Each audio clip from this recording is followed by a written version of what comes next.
In the top left side of the grand finals of HomeStory Cup, Clem in the bottom right. Oh, he's going to be very upset. He got cross map Fear and Faith in map 1. This is not where you want to spawn on this 4-player map. You want one of the side spawns. I think horizontal might be best, or maybe vertical, but you did not want cross map as a Terran in TVZ here. Now, to be fair, the Zergs, after their first 4 bases, have to stretch out to very far away 5th bases all the way out here, right? That's pretty tough for them. But for Terran, how do you ever get past your 4 bases? I do not know. I mean, it is absolutely so hard to cross the middle of this map. Lots of big wide open areas where Zerg Army's going to love to engage. And of course, it's also the patch where a lot of people have said Zerg is super powerful, super broken. That being said, this week we had a hotfix nerfed Zerg Lava, but at the same time, it also nerfed the Reaper build time. I think a Reaper build here would suck. I think Command Center First is the best build on this map. I think this is also the best spawn, best map for a battle mech style. Because you can sit on 4 bases with battle mech for a very long time, have some good mobile harassment. It can be a little hard to directly push across the map, but I think battle mech and non-Reaper openings are the best way to optimize for the bigger 4-player maps personally. You can also do like a barracks with a few Marines, try to snipe Overlords, but I don't think a Reaper, especially, remember, Reapers got nerfed by 2 seconds on their build time. And it's a 4-player map. I think a Reaper is going to be a near worthless investment, but Clem's going to go for it. I think the reason this costs a lot more than on the 12-worker start is notice he's at only 11 or 10 workers mining. He is speed mining there. He's doing some shift clicks to boost, but you do give up a lot more mineral mining to get that early Reaper out. Also, his gas is mistimed, so his Reaper's not going to be able to start straight away. So a slightly mistimed build order here for Clem to start the finals up against the Hatch gas pool of Serral. And this looks like it was a... Guys, that was... Whoa, what is this? Build order for Serral. Oh, it's a pool first. Okay. I was like, how is his pool already finished? I thought he went hatchery first. I was like, that is such a fast spawning pool. But of course, it is because he went 16 spawning pool before hatchery, which is a very safe opening and quite solid as well. Probably the most one-size-fits-all opening right now against Terran and Zerg, even though against Protoss people do prefer hatch first. So I will have to do a new opening guide soon talking about that, but my eyes just on how this goes. I mean, the fact that Clem's even in the finals, I think surprises some people. He's such a gifted player, he's such a freak, but a lot of Terrans have been saying this matchup specifically feels very awkward on the new patch. I'm not too sure about TVP. I haven't seen too much TVP, but we'll see how both players play it out. Serral, of course, is a wizard. A player who's fought here from the lower bracket, by the way. He lost to Raynor in the upper bracket, so he's had to fight his way. Clem has not lost a series yet. There will be a bracket reset. If Clem wins this series, it's over. If Serral wins, he'll knock Clem to the lower bracket, and he'll have to win another best of 3 to win the entire tournament.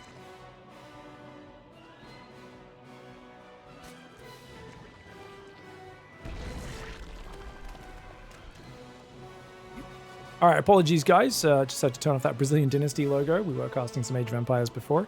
This is not the Brazilian Dynasty. This is HomeStory Cup. But what can I say? I'm a professional, and I'm not restarting the commentary because we're already 3 minutes into the game. It is what it is, ladies and gentlemen. This here is a professional one-man show. That is what it is. All right, Reaper's dancing around. Third command center goes up. So it's a very early third command center. Remember, if you want to go third command center and go for either a starport or a second barracks, your factory cannot produce Hellions early. You do not have enough minerals to do everything at once. Clem, prioritizing his income. And that Reaper, of course, just going to keep Serral pinned on 2 bases for a little bit. Now, Serral does go lair. No second gas just yet. There we go. Second and third gas goes down. So this looks like a 2-base muta setup. I do think 2-base muta is so good on the new patch. And I've been waiting to see an intelligent Zerg actually play it in a pro tournament. And well, we've got the proest of matches, the hardest opponent, and the most intelligent Zerg in the world, Serral. So we'll see what he does. He's thinking about a Baneling Nest, but he changes his mind. He decides third base first. But that will be blocked by the Reaper. No, it won't. Clem, a little slow to react there. Didn't spot it in time. 2 Hellions are coming forward, so it's just 2 Hellions, 1 Reaper into a 2-1-1. This is Clem's old favorite build, the 3cc 2-1-1. So 3 commands and is very economic into 2 barracks, 1 factory, 1 starport. He'll get 16 Marines, 2 medevacs, and stim upgrade all lined up. And that's going to be amazing against early mutas because Marines can shoot up.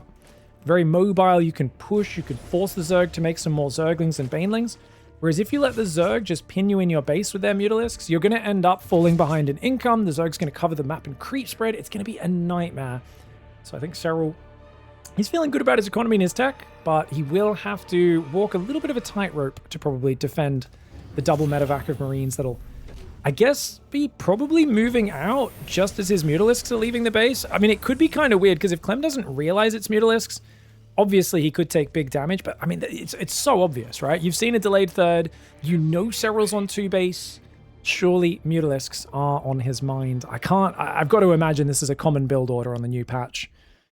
Alien Reaper rotating around. I've not been following the new patch too closely this last week, guys, not gonna lie. Took a few days off, much needed break after the insane hours I've been streaming. But I've been spamming aggressive builds, lots of Zerg, 2 base mutas, early Hydra pushes against Protoss, really trying to do a lot of things off of that 2 base tech and punish people for kind of, a lot of people are still just default fast third base, fast fourth base, lots of workers. And I do feel like there's a lot of vulnerabilities for players leaving themselves wide open. If you are willing to just commit to that tech, get in there and really cause a lot of a disruption. Now, Serral, he's got 7 mutas out, 8 minutes, 6 minutes, and his third's still fully mining. His economy is sick. He's got mutas out and his third is mining. I mean, that's very powerful. And Clem, he's going to go over there, tries to find the Overlord, but I think it gets to safety. Indeed, it does. Marines can't quite reach it. Overseer's on this side as well. I think he's waiting to contaminate either the factory or the starport, or maybe an engineering bay if he finds it. Engineering bays are behind. You need 125 to contaminate with the Overseer, which will freeze production temporarily on an enemy building. Mutalisks not quite able to get the Widowmine before it burrows, but he can bring the Overseer to finish it off. Remember, Widowmines fire faster now, guys. I didn't mention that yet. That's one of the big changes in this last patch. So the Widowmines will fire faster now. I have not seen this in pro dynamic ZVT matches yet. It should make the Widowmines a little more brutal to deal with, a little bit harder to friendly fire yourself with them as well. Factory does get contaminated. Overseer tanks the first Widowmine shot. The Mutalisks target it while it is recharging. Linkbane timing attack coming in. Guys, Serral's going for an attack. He's committing to a big Linkbane attack. He's not got Evo chambers yet. Linkbane gathering together. 1-1 upgrades only halfway done. If he can hit before Clem's upgrades finish, get a big economy damage, it'll be huge. If he can get some Banes in the natural, Banes in the third mineral line, or if he can connect with these Marines. Here we go, Clem in the open. Oh, a huge misstep for Clem. A ton of Marines get caught on the corner between those bases. This is not the sort of play you expect from Serral. Serral is normally such a defensive player, such a macro god. But look at that. The Banelings are zoning him, and as long as he doesn't let those SCVs escape, this is a disaster for Clem. The SCV is trying to get back to the high ground. The Widowmine does fire very quickly, but he's just not got enough Marines. The massive Banelings roll in. Clem gets overwhelmed, and Serral with a decisive Game 1. All right, guys, going into Game 2. Serral in the bottom right side of the map. It's Rorschach, a dominant win in Game 1. And I'm so curious to see, is Clem going to mix in, do you think, any 2-base aggressive builds? It does feel like the Zerg economy gets a little bit out of control, but very defensive opening in map 1. It was also a nightmare spawn. On this map, Terran can expand towards the opponent. Take your third here. Fourth on this base maybe even, or even on this gold towards the bottom, and you can push through the watchtower towards Zerg on this bottom side. Serral, on the other hand, is going to want to expand in a straight line. He's going to want to go up north to this third, this fourth, and often you'll actually see Zergs take this fifth in the middle, top middle of the map, as their gold base, fifth base. So you kind of, as Terran pushes towards the Zerg, Zerg expands along the top away from the Terran, trying to put as much space between them as the Terran. But between them and the Terran as possible. Now, interesting, this is 16 hatchery. I thought 15 hatchery was a little more efficient, but hello? Serral. Has he figured something out? Is he going to go 18 gas, 17 pool after that, I wonder? Because I think if you're going Omega greedy and doing 18 gas, 17 pool, 16 hatch might time out so that the spawning pool finishes with the 2 hatcheries. But I think this is incredibly dangerous if your opponent's cut workers to get an early Reaper. Now, it once again doesn't feel like Clem's going to have 50 gas for the barracks, and one has to question his build order for Clem. Guys, is Clem messing his build order up? What's going on here? I don't think I've had a single game where I wasn't able to start a Reaper when the barracks finished. Very odd. It seems like Clem cut a supply to get his barracks started, but didn't get his gas started early enough. Very odd. Gas is on the way. It was pool before gas still. You can see the pool still went down ahead of time.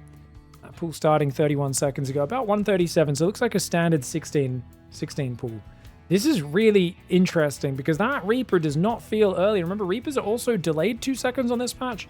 I don't know. I really just dislike Reaper openings in general. On this patch, they don't feel amazing to me. This is very first impressions. I'm not here from a position of authority saying Clem's wrong for doing this opening, but to me, it feels like he's not even optimizing the Reaper timing because his barracks is delayed. Reaper build time's been nerfed, so the Reaper's later than ever. And it just feels a little bit awkward of a start for Clem, where I don't feel he's maybe leaning into the advantages the way he could, but I know a lot of Zergs were complaining, a lot of Protoss complaining, oh, Reaper gets there too early. I personally, if you guys watched my patch video, maybe you did, maybe you didn't, I was talking about how I actually don't think you needed to nerf Reaper or Adept build time. I could be wrong on that. Nothing's set in stone. I don't have any super firm opinions, but did feel a bit unnecessary. Reaper gets 1 Zergling. He does force 6lings out of Serral, which I guess is decent, but all of this does delay the command center a fair amount. And if you wanted to play 3 command centers anyway, it does feel like the Zergs are willing to just chill on 2 base, right? 2 workers on gas. No need to rush an early third. Just get your 2 bases up.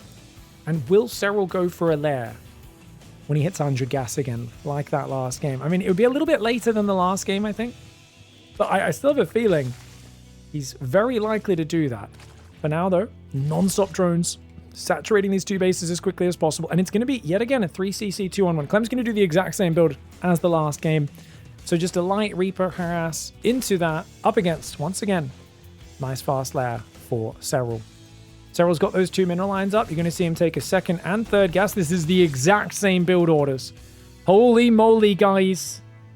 These are the best mechanical players in the world, and they do love, when they find something that works, to repeat it over and over again in the opening stage, especially on a new patch. And it feels like we're getting to see build order wars right now.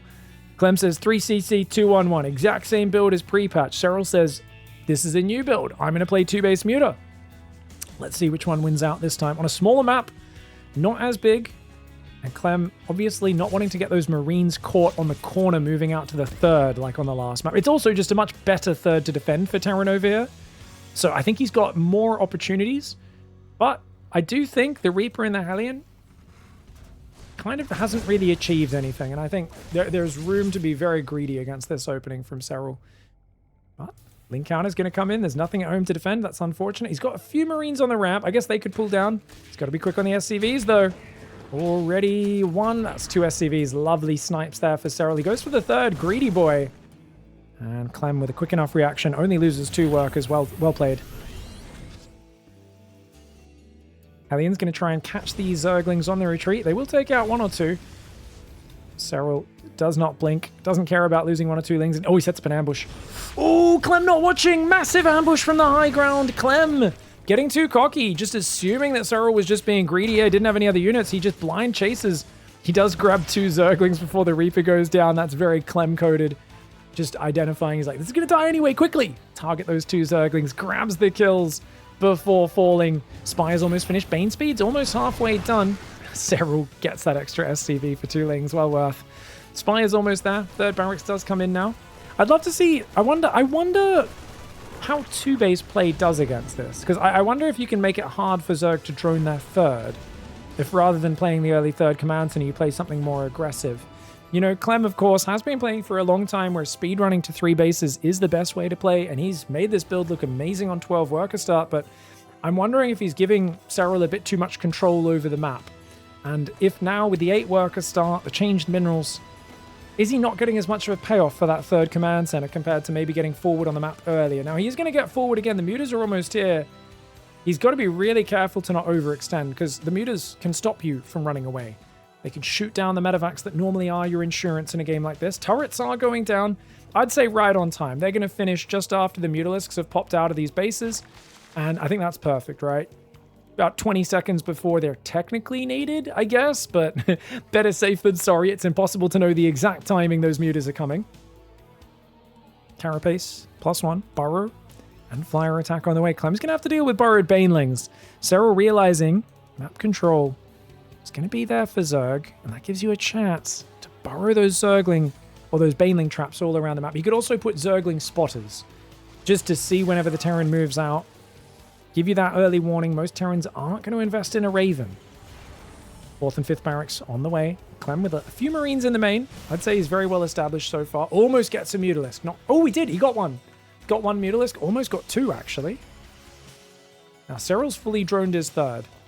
After the previous game, where he played so aggressive, isn't this such an intelligent play for Serral, guys? Last game, at this point, massive Link Bane with no upgrades was rolling in and killing him. This time, that's not happening. Now, Clem's building siege tanks. Siege tanks are countered by Mutalisk play. You want to play Widow Mines and then add a Thor or two against Mutas. So this is a very odd choice for Clem, and I think it's because he's worried about a big Link Bane attack. This is a poke, though. This is not a real attack. But Serral's kind of making it feel the same as the previous game. Look how paranoid Clem is. He's really playing around Clem's expectations, and now that he's got Clem pushed back, 7 more workers on the way, he's going to rally to the top right side base. I'd love a macro hatch, maybe a 5th hatchery either here or, like I said, up on the gold base is the more common expansion path for Zerg. Would be great. Serral working his way forwards. He's keeping Terran pinned on that side. 1-1 upgrades will kick in for Terran, just seconds before Carapace comes in. Armory's finished as well, so he is ready to go to that next step. Widow Mine production is now started, so yeah, it was 3 tanks for safety. Oh, Clem! Was that 2 more Mutalisks? Get caught. Really good cleanups, but even though Serral only has 4 queens, look at his creep. It's actually getting out reasonably far. Remember, creep spread has been slowed down a little bit on this patch, but it also means it recedes a little bit slower. Oh my gosh. Clem always zoning out this edge so well. Serral sees the Marines, turns around, but what is this? Oh, this is a tiny army in the middle of no man's land. I don't like this at all. This is a crazy attack, and oh! Serral grabs his whole army. Clem, caught on the map, loses a double drop. Oh my gosh, how many Mutalisks did he snipe? He only got like 1 or 2 more Mutalisks for 2 medevacs worth of Marines.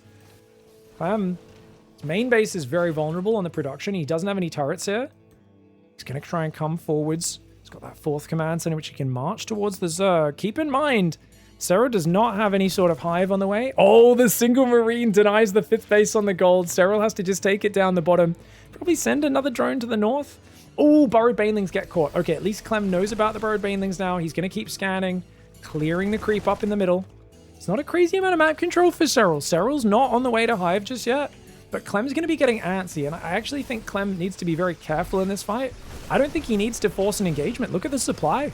As much map control as there was for Zerg, there's not that much creep spread. There's no hive on the way, which means Terran going now to 7 barracks. He'll add Marauders.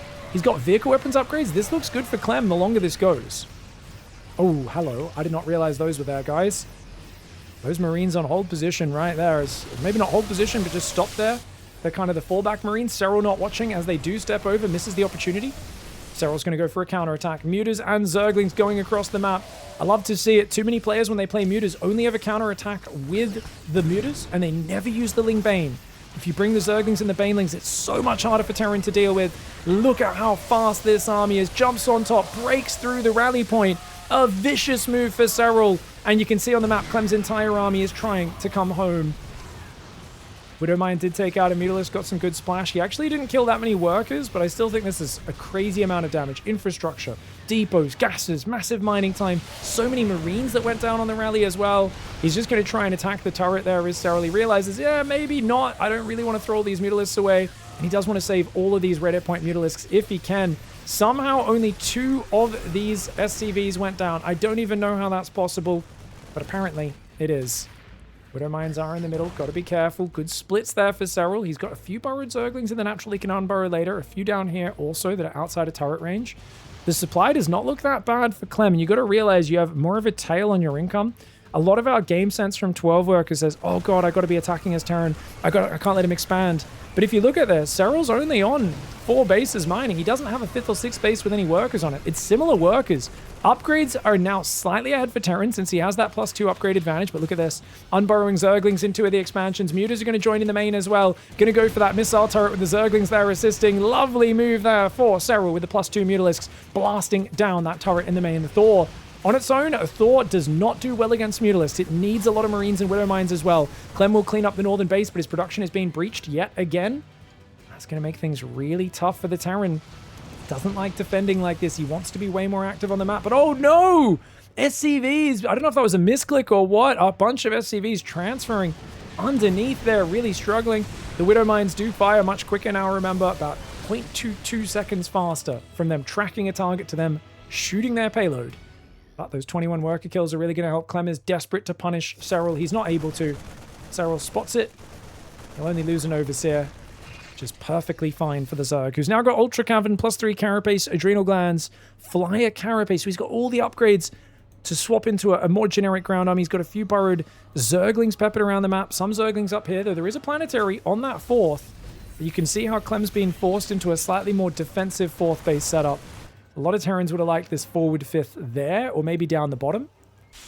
Oh, burrowed Banelings! Oh my gosh, that's a lot of Marine corpses. It looks like it killed at least 8 Marines, maybe even more. The Widow Mine is retargeting there. Serral tried to defuse it, but Clem quickly changed targets to one of the Zerglings that wasn't dragging that shot away. He sees the Hive, he knows the Ultra Cavern's just about to finish, but the Lingbane counterattacks are where it's at. Serral does not want to fight on Clem's terms. He wants to counterattack, he wants to bust in, and the Mutas, oh no, Serral not watching! Serral not watching, and he throws away a lot of Mutalisks. Back on the front though, the Marines there trying to pick up into these medevacs. They will pull away. Serral trying to dive in on all sides. He's kind of ambushing Clem, where Clem's not quite looking and not quite ready to deal with it. And you can see Serral is playing a very clean game here.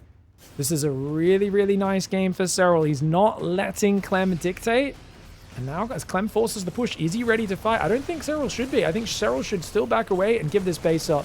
But he's only on 4 bases if he gives this up. And, oh, it's so awkward though. Look at that tank mine positioning. Beautiful line of tanks and mines. Now, Clem is already anticipating the counterattack. Look at this. Half of his army has gone home. He's already given up the frontal push because he knows Serral's being very elusive today. He's counterattacking. He's all over the place. But look, Serral is getting ready to ambush him. He sees the army coming back now. He's thinking about jumping on it. Instead, he splits the army. Half goes north, half goes south. The split Terran army does get ambushed by these units, but there's not enough Banelings to really overwhelm it. Serral just pushes him back, and then he pulls back himself. We'll need to morph more Banelings up there if he wants to go for this. Baneling tries to burrow, does get sniped before it can get the burrow complete.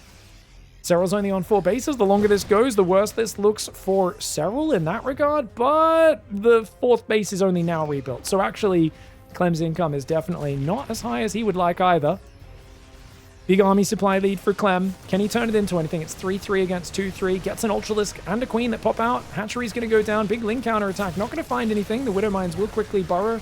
Take out a few of these Zerglings. SCVs quickly running away. That was a lovely Widow Mine. Same time, a drop goes into the main base, but it looks like it will be cleaned up. Nice defense for Serral. A lot going on. These guys are the fastest players in the world. Well, people would say Raynor is up there with Clem as probably the 2 fastest, but Clem is, I think, by far the quickest in the world. I mean, maybe not by far, but definitely it feels that way when you are playing against him.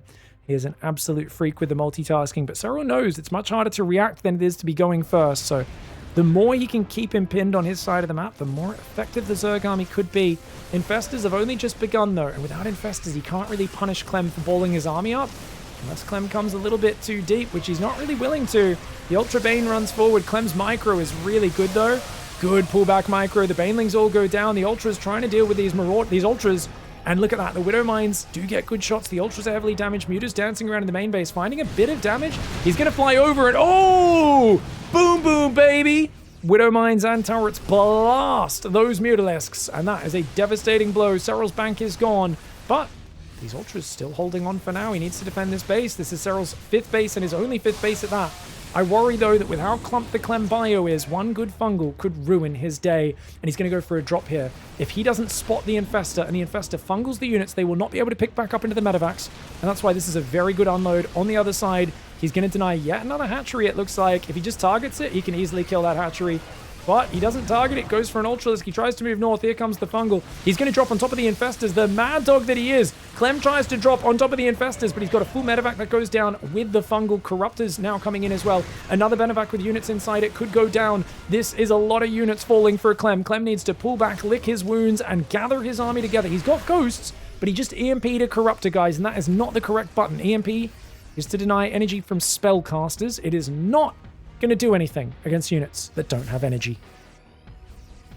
5th base is now established on the bottom, but it is an orbital command center. It means it's very vulnerable to future attacks.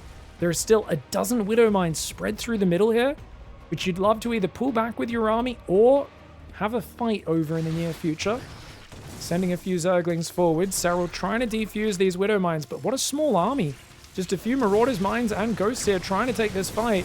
The Widow Mines landing a few pretty good shots. The rest of the Widow Mines are mostly fired though now. A few Ghosts get caught up front. The Bio falling back. You have to watch out for the Infestors. That Infestor got F2'd into the fight. Does get taken down there. The Bio coming forwards. Clem fighting like an absolute beast. But the Infestors, if they land a Fungal, your Bio will be trapped. He's getting dangerously close. The Fungal clips only 4 Marines. Definitely not the Fungal Serral was looking for. But he's going to burrow one Infestor. Loop around the scan. Does not want to go into that scan where he's going to be spotted. The Bio going to start to heal. Clem's on 5 base. Serral has his 5th base mining here, but he also has a 6th base mining up top. And that is a problem now, where Clem is going to feel a little bit more pressure to get going, but he's got to watch out for the Infestors. I'm telling you, one big Fungal from the side could ruin everything. Widowmine just killed 6 drones up the top. Very nicely done. That Infestor is still behind this army, but it's going to die very quickly to the Widowmine when it unburrows. The Marauder spread is huge. Beautiful army setup here for Clem, but watch out for that Fungal from behind. Serral's Infestor's too close. He needs to get some distance so it doesn't instantly die, but now it gets the distance. It pops up, lands the Fungal. More Infestors, Ultras, and the Corruptors taking down the Medivacs. The Medivacs are meant to be the way out of here, but the Medivacs are all going down. The Infestor comes forward. Another Fungal does land. More Marines come forward, but not that many Marauders. And the Ultras are chomping down. Their splash damage is absolutely crazy. The Ultras, a lot of people go, oh, Ultras are bad. You build Ultras when you want to lose. I am glad the last few years has taught people how wrong they were. You pair the Ultras with Lings, Banes, Corruptors, and Infestors, and they become the chunkiest of boys, the goodest of boys. And they just want to give hugs to the Terran army. And it's not their fault that after they hug the Terran army and show them love, the Terran army ends up in little chunks of meat, diced up, spread around the battlefield.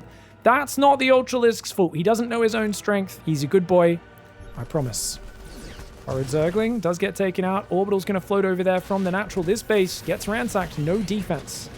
But can escape through the worker-only path. Only workers can move through those areas.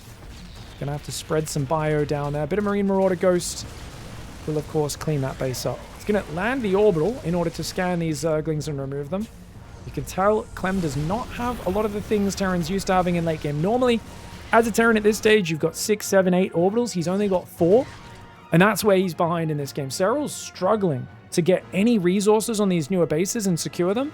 So Clem really can still play this quite patiently. But I think in Clem's mind, he might be further behind than he thinks because of that lack of orbital command centers that he's so used to having. His main and natural are mined out, so is Serral's. Their third bases are pretty low as well. Zerglings come in, and yet again, that base getting ransacked. He tries to push forward. Can he get the hatchery? He can. Oh, nice Widow Mines, and he's going to try to boost away, but the Corruptors are on him. And oh no, another orbital command with no defense. Clem wide open on these bases, just not having any planetaries on these edge bases. And I think taking 2 edge bases with orbitals was a bit too much. I think he's actually, if he just took the bottom base and played a more compact style, I think he'd be in a better spot. But look at that, he's not leaving any units there. And these Zerglings are going to unburrow and just rip apart that worker line. Absolutely devastating. Bio's going to move north. We will have these guys move south. There's an Infestor behind it. You can see now Serral's got the army supply lead. He's never had any extra bank. But if he's ahead in army supply, that is amazing for Zerg. Remember, he's got an Infestor from behind. This Fungal could be game-ending. Not the best Fungal. Good enough. Good enough. No, he catches a bunch of ghosts, gets on top. The Medivacs do pick up and boost away with a bunch of these units at the same time. That northern base is just so barely defended. A few Marauders and Marines, not really enough to hold on. Does unburrow the Ghost Marauders, or unload, I should say, the Ghost Marauders on this side. Burrowed Zergling denying the south base at the same time. Desperately trying to hang on his Clem. He's going to get a few snipes down, and that will be 2 Ultras going down. But of course, Serral, he may not be maxed, but he's got more money right now coming in. A few hundred more minerals, a little bit more gas coming in per minute, but not many extra bases. Serral can take this base, and that's it.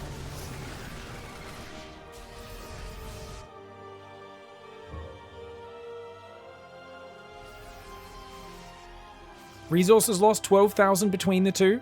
It's obviously in Clem's favor. Pretty standard for this matchup, but he's down 30 workers and his economy is so fragile behind it. Oh god. Oh god, oh god. Oh god, the Infestor's gonna pop up. Oh, Clem saves the units at the last second. Beautiful pickup there for Clem. And look at the way he boosts forward. He was hoping to catch the Infestors there. was hoping he could catch the Infestors and then just pick up again. He does snipe that Infestor, but does lose a Ghost for it. Serral will lose another Infestor, though. You can see Clem is so good at punishing Infestors.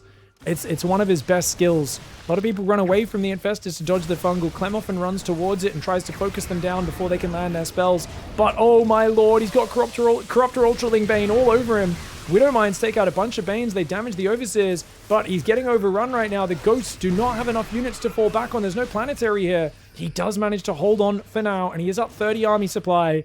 But Serral continuing to harass these bases. The supply is still so close. Clem never got to that late game Terran that we're so used to with mass orbitals. I'm loving the way Rorschach here is playing out, guys. I mean, I think this is a pretty good map for Terran. I think Serral's struggling because he doesn't have enough bases to take. He should probably try to take the top left corner base. Might be the best chance here against Clem. The Marauders up front quickly pick up. They boost back. The Marines and the Ghosts trying to shimmy away on this side. He's got some Marauders up north as well. And that's a huge snipe. He's going to take out the gold base. Look at that. The Zerglings cannot get there in time. Clem can pick up and run away. He's on the front as well, though. Those medevacs have got to be careful. Just keeps pulling these units back. He did lose the Marauders up north. Not able to save any of those. Still got a few Widowmines guarding this northern base as well. Just Widowmines scattered all around this map. Clem, his front base is so important. He needs another base, and I think he should just focus on the top since he's already got that mining. I almost think the bottom base is easier and better to take, but as long as he keeps denying the gold, he's kind of covering that northern base just by being up in front of it. Unfortunately for him, and luckily for Serral, all the drones return for another long-distance mining trip just after Clem abandons that position. And now he just sends, four Marauders and 2 medevacs. Can very quickly snipe a hatchery, kill a few drones, and that's exactly what he's going to do. Zerglings do take out a few Marauders here. It's a good trade for the Zerglings. Marauders, not that good at clearing Zerglings. You need Marines, you need Ghosts, Widowmines, these sorts of things. Units lost time 15,000 in Clem's favor, and Serral, he really needs a good fight. He's only got 2 Ultras. He can't really afford to rebuild many Ultras. It's mostly just Lingbane, a few Corruptors, a few Infestors, and it's all about landing that fungal. But it's been so hard to pull off because Clem is so active on the map, and he keeps scanning these burrowed Infestors that are trying to sneak in for the damage.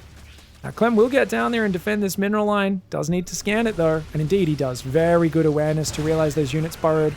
These Zerglings not really finding any value. Clem's kind of covering every side now, and he even squeezes another command center and a few more gases. Keep in mind, guys, a change we haven't mentioned. Gases only have 2,000 per geyser now. Back on 12 workers, it was 2,250. The gases will mine out much earlier, and we haven't seen a lot of late game. I'm really curious to see what that looks like. And who is that going to favor? I don't know if it's going to favor either side particularly. SCVs, clean a bunch of SCVs there. These SCVs trying to pull away right now. Clem, got to evacuate that expansion. Zergling's denying it. I think Clem needs to focus on just one. I don't think you can expand to both bases at once. I think just control the bottom, give up the northern side, and give yourself a bit of an easier setup to defend. There is a Liberator over here with a few mines. Corruptors could, of course, take that out, but Serral pushed into a bit more of a defensive stance himself. Overseer does get taken out. Liberator does get cleaned. Careful of these Widow Mines, though. Constant Ling run-bys. The Lings are cheap. Keep in mind, Serral's only got 69 workers, and you might think, oh, he needs to build more. Well, he does build 3 more. I actually think that might be a mistake, because how many more minerals are there really to mine? I mean, he's got, I guess these bases are pretty fresh because they keep getting sniped. The gold base still has quite a few minerals on it. Maybe 3,000. He doesn't have concussive, says chat? There's no way. Oh my god, no way! I didn't even notice! Oh, he's forgotten concussive. We're back to 2023, the year where he kept forgetting concussive 3 years ago. Oh, that's such a bummer. That hurts so much against the Lingbane. Doesn't affect Ultras, but it affects the Lingbane so much. He does get another hatchery snipe, but at the same time, his SCV is getting ransacked on that base again. This side also getting ransacked, but the SCVs do evacuate this time, which is good. He's going to pull back on the front. There is a burrowed infestor right there. 44 workers on one base right now. These Zerglings finding excellent value. Serral's just going to borrow some units, but oh, he's going to catch him on the corner maybe. Careful, Clem, you got caught on the corner in game 1. And here comes the Infestors. Whoa, he misses his fungal though. Serral botching his fungal.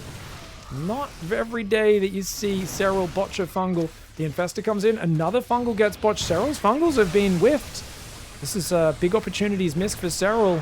And I got to be critical, man. He should not be whipping these Serral's fungals. His unburrowed fungal ambushes have been very weak recently. It's like he's throwing them too early and he's not accounting for the unburrow time. It takes a full second for that infestor to wriggle out of the ground. It's not instantaneous. It would be super unfair if it was. It's got to give it a little bit more of a chance to breathe. Does take out that infestor, the snipes, and the widow mines, taking out a bunch of these ultras. There are still zerglings down here. If Clem doesn't leave that army there, he's in trouble. I love this position, though. You can retreat around the corner, and if you chase around that corner, ultras are going to ruin your day. Mass zergling down south. He pulls into the corner, does Clem, and Clem should be fine there. He can fight in the corner. It's a lot of zerglings, but without banelings or anything to overwhelm, it's not going to work out. Clem absolutely smashing now. 20,000 resources out of the units lost, and it's getting worse with every second that goes by. But a fungal and a bunch of Corruptor Ultraling Bane could ruin his day. Oh, fungal does land on a bunch of the medevacs. A full medevac just went down. Full medevac did go down there. The other medevac's getting caught by the fungal, but there's not many Corruptors to finish them. The banelings are connecting, though. Clem did take some nasty banes, some nasty fungal on the medevacs. One medevac still had marauders inside. The burrowed banelings not quite able to pull it out. And you can see there are still zerglings there. Another big Ling Bane attack down south. Clem's been so good at abandoning that base when he needs to. He's on 5 orbitals. He denies the middle again.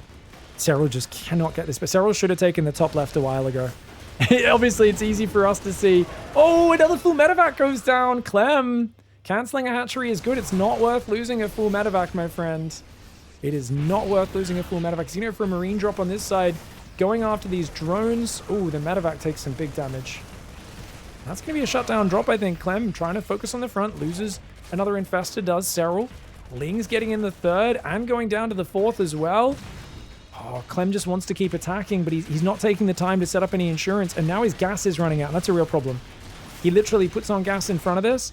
He's got to realize how painful that is, these widow mines constantly firing. Serral just bleeding units out on all sides. He's staying active, though. He's staying confident. And it still feels like both players are in such fragile positions. The income now, double right now for Serral. But, hey, if Clem mines these 2 bases for a minute, he'll catch right back up. He will be mining more than Serral when he's able to, but Serral is just not going to let him be able to mine from those bases. Corruptors need to go after the Liberator. They will turn around, but he's only got 2 Corruptors, man. Look how slow it is to snipe even a single Lib. The middle base goes down yet again. Serral's gas base, I mean, it's almost out of gas as well. Almost gets caught. Fungal could catch these medevacs, maybe. Clem, he's kind of second-guessing himself. Should I go forwards? Should I go back? The Corruptors. Serral!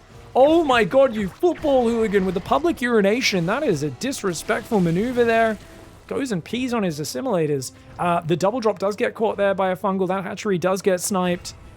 Hooligan behavior from Serral. Very classic of the finish. Famously a disrespectful people. Known for their public nuisance. Obviously, I'm kidding. Some of the most mildly well-mannered people in the world.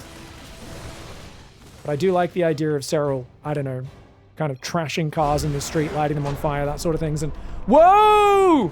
It's not over! Whoa, whoa, whoa, whoa, whoa! Okay, Clem just threw in the towel. Clem goes for the percent GG.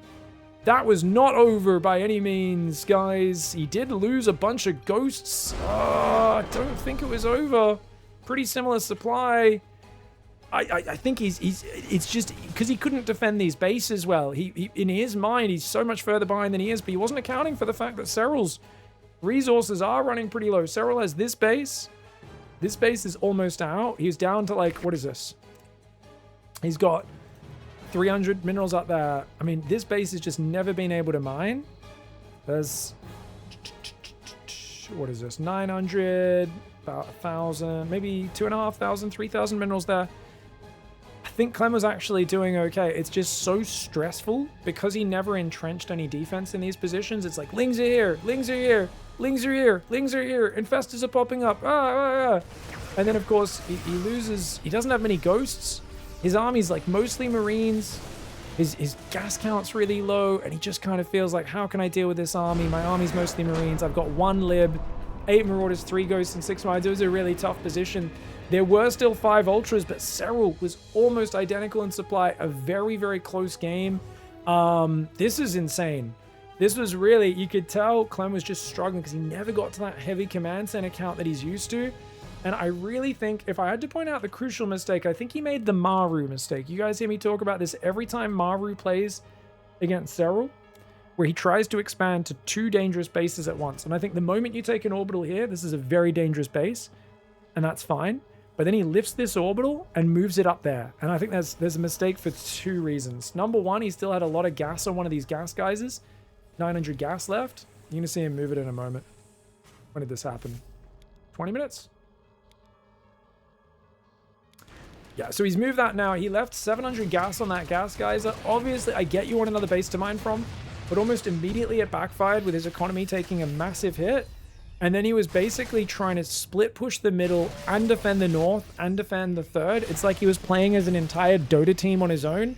It was really hard defending 3 lanes for the whole time. I can understand why he felt stressed, and I guess too many of his ghosts had bled out over the minutes of action.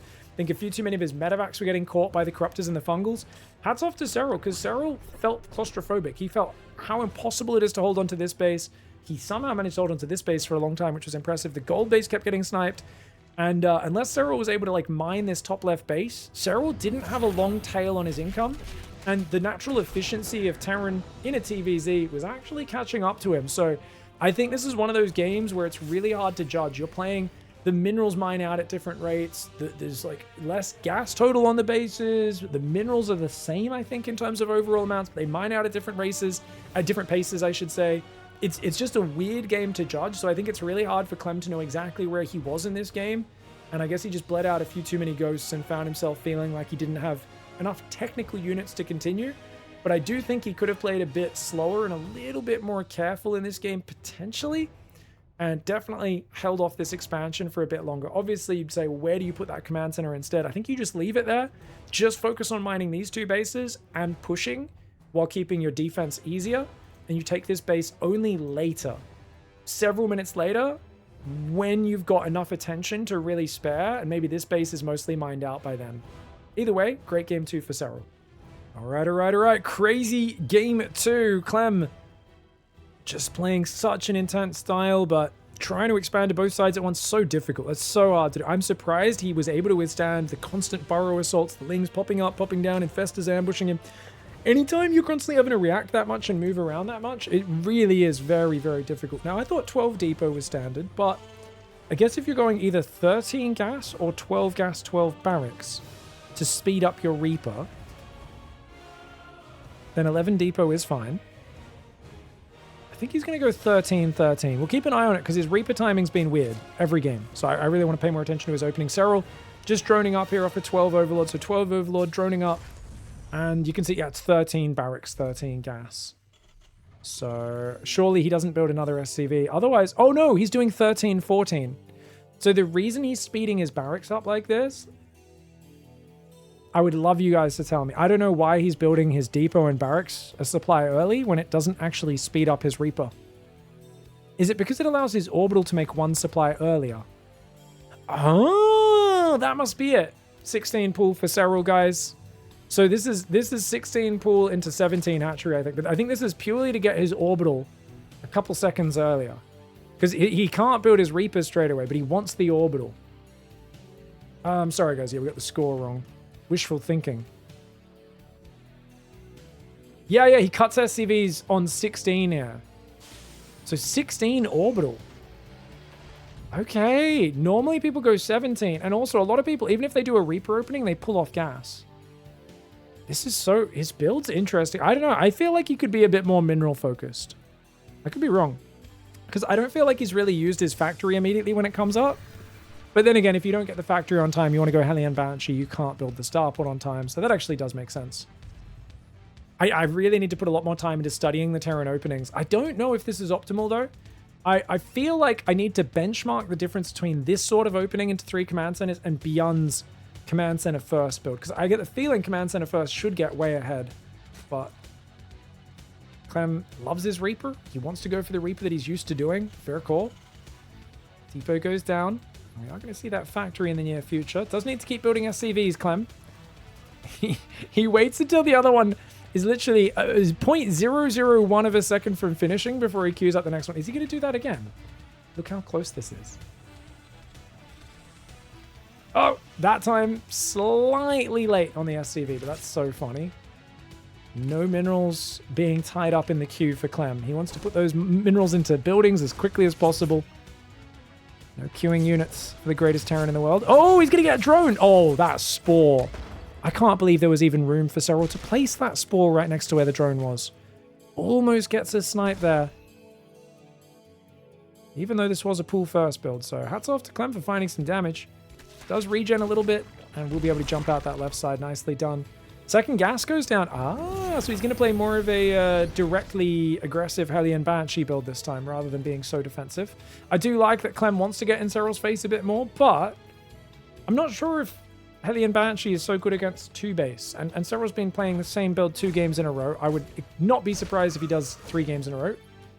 Serral's sleeping on that weak drone, goes behind the mineral line, presents itself to the Reaper. The Reaper happy to take the kill. Oh, he might get another. And this spawning pool placement making it hard for the Queen to micro. This is why I try not to block any of the gaps in my minerals with my spawning pool. I always feel like anytime I build my buildings behind my mineral line, it's more of an obstruction to my own army than it is to my opponents. Try and come up here with link speed. Can he block him? Oh, the Simp Shrine is there. The Zerg, can they block? No, they cannot. The Reaper will escape. Very nicely played there by Clem. His Hellions have arrived on the front, and they will help protect that Reaper. Cloaked Banshee is on the way, but it's actually a fast 3rd base this time. Serral's mixing it up. No 2-base meter on Eternity's Edge. No 3rd command center just yet for Clem, though, keep in mind. So he is quite committed to this Hellion Banshee. He would like to find some more damage. So far, he's been highly disruptive. With just a Reaper into some Hellions. But this is so interesting, guys. So it's, just to summarize the opening, it's 13 barracks, 14 gas. There is a natural delay on building your Reaper, but it allows you to build a 16 supply orbital. This seems to be the opening that Clem has settled on. And I'm going to go out on a limb and say it's probably pretty good. As much as I think, you know, hey, mix a command center first, mix something else in. Sure, this is not a bad build order for Clem.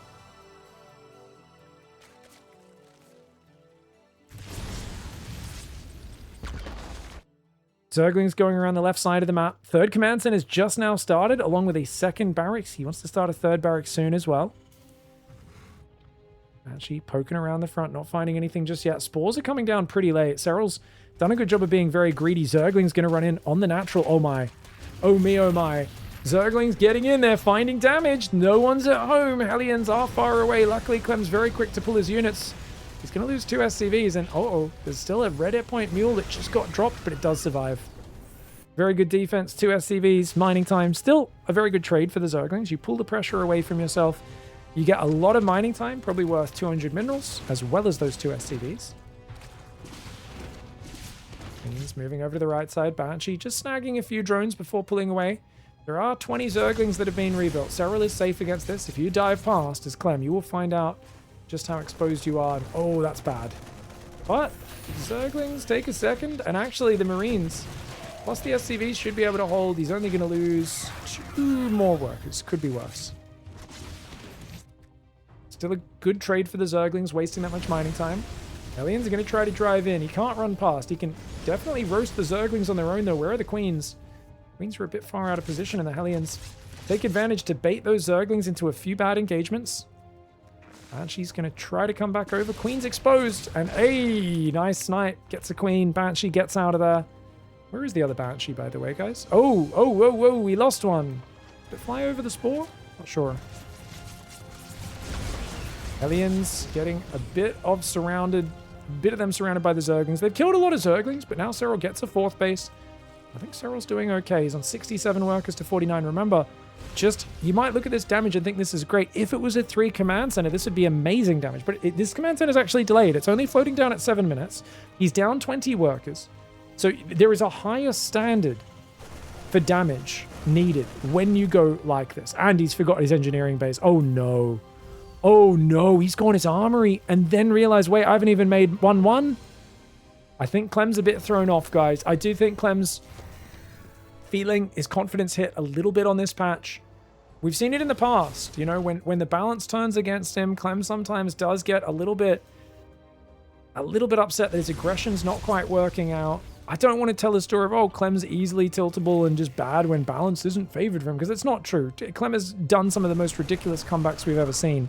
But it does feel like That is a huge mistake. He's still not started 1-1. He's going to commit to a 1-1, a non-1-1, sorry, a Marine held that timing. Not a bad attack, but Bane Speed's already finished. It is a bad attack. It's not going to find anything. He's got to save the Marines. He does save the Marines at least. A few Banelings have to get used at the same time. Banelings roll into his third. Chadhammer's not enough on the high ground. Oh, that is huge. His 1-1 upgrades start, but they are behind the Zerg upgrades, and these are not even fast upgrades. His 1-1 started. Hive's already on the way. At the same time as 1-1 upgrades begin for Terran, there's disasters, and then there's this game for Clem. The Hellion Banshee did not find enough damage for this early game. He's forgotten his upgrades, and his Marine Hellbat timing hit so late that there was already Speedbanes ready off of 70 workers. This is not going well for Clem. Don't get me wrong, I have heard a lot of Terrans say that the balance is off in this matchup. I haven't talked to them too much since the latest hotfix. Very well could be true. Got to make these disclaimers. There's always a few very emotional people in chat where I'm like, it's probably true. I don't know. We'll find out. I mean, to be fair, I mean, Clem's beaten Raynor to get to this grand finals. It can't be that bad, right? Balance in StarCraft is a fragile thing, of course. Yeah, the best players do often find ways to succeed and get to the top. That's how Clem's found his way here. Serral, what is he doing different to Raynor? We don't know. I'll have to go. I'm going to be casting that series as well, of course. I kind of went straight to the finals to avoid spoilers. But, see how we go. 2-2's coming in for Serral now. That lead on the upgrades is just going to be a killer. Because now as Terran, you're going to be trying to push fights when you're equal on upgrades, not ahead. And that fungal could be deadly. If he can trap these Marines where they can't get away, that could be a real problem. But double drop rotating around. Oh, Serral with the Queens! Serral with the Queens is shutting down the dropships. The dropships are going to go down, but he did not focus fire. Serral did not focus fire. He was distracted on the bottom side. The Marines there distracting him. The Banelings moving into the tank fire. Oh, Serral finally shoots down the drops, but not before making a bit of a mistake. Finally, Serral does clean it up. Banelings connect on the right side. Fungal stopping those Marines from picking up. Zerglings getting on top of the tanks. Honestly, I don't even know if they did stop him or not. A run by comes in. Chadhammer does defend from the high ground. I'm not sure if the Fungal landed, because I feel like the Banelings were already on top of those Marines when it hit. Not sure if Clem just reacted a little bit too slow. Hard to say there. But Clem, that attack getting stopped. Looks like it'll probably be the cherry on top of the cake for Serral, because he's got Adrenal Glands, Burrow Infestors. It's a big map. He's got decent creep coverage. Not crazy, but decent. Clem's coming forward with another Marine Mine Siege Tank push. Just one tank left over from the early game. 4th Command Center, 3 more barracks are building. He's going to have to claw his way out of a tough position in this game. Serral running around the north side of this map.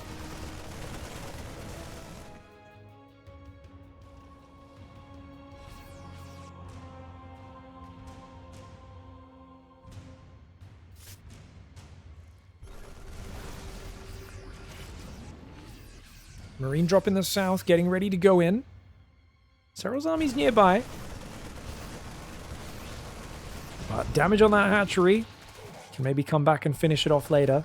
Serral loses another hatchery in the middle. This is tough. Serral stuck on 4 bases. Clem's now got his 4th getting established. Clem has this way where he can attack you and expand at the same time. And these Widow Mines get a few decent shots. He's going to have to probably pick up and leave as the Banelings are on top. Meanwhile, on the other side, where'd the drop go? I think the Spore Crawler just shot it down. Spores and Queens both have kills on them, so definitely that drop in the south side did get taken out, and that I think is where the victory is for Serral. He also forces this to lift off using Burrow constantly. It's such annoyance of Clem. Meanwhile, big triple drop as well as a tank on the right side. Oh, cool army.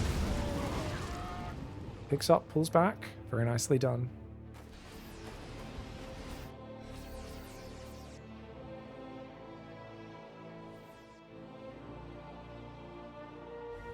Lings coming on the left side. Planetary's not ready just yet. SCVs are in trouble. Clem just cannot get this 4th base established in peace. He's really going to need to outlast Serral in this game. And as a guy whose main way of playing is charging into battle, bayonets fixed, and trying to overwhelm his opponent, it's not really his style to turtle up here. I also don't think it's a good map to be turtling up late game.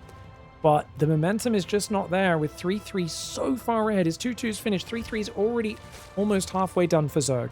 About a third of the way complete. More than a third, even. Lib sieging up here. Queen's going to go down. Uh-oh. Multiple Queens could go down here. That could be a real problem. But the Libs will try to fly onwards. Uh-oh. Widowmine bio in the north. Good Widowmine splatter comes down. You got to watch out for these fungals.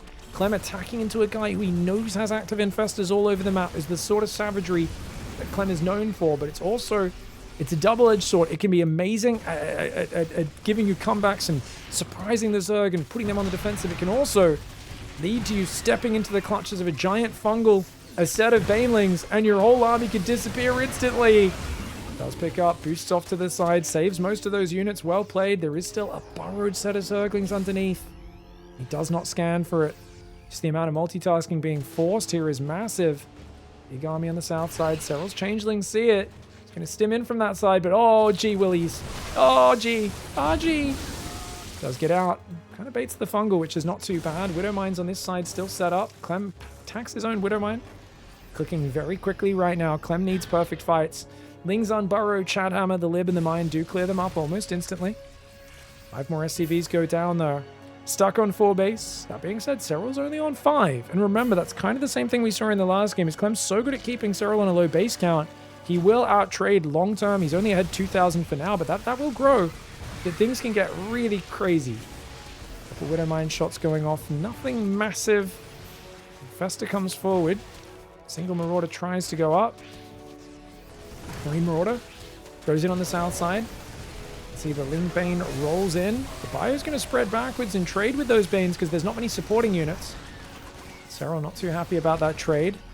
There's a really kind of crazy pattern recognition in that situation to realize as Clem he could just spread his units out and absorb. Very rare. Oh, the Infestor gets caught. Clem just goes forward, 3 Marauders stim, but at the same time he gets caught in the bottom by Fungal Baneling. 3-3's on the way for him. His +3 attack will be done soon. Right now, he's down 2 upgrades. It's a bad time for him to be fighting, but he's Clem. He knows not how to defend. He is always on the front foot. That's where he plays his best StarCraft. He's not just going to give up map control while he waits for upgrades. And it's a fair call. He's just got to be very cautious. If Serral lands a good fungal, gets a flank of Ultraling Bane, anything like that on him, this could get out of control. This hatchery looks like it will fall. Beautiful pullbacks there.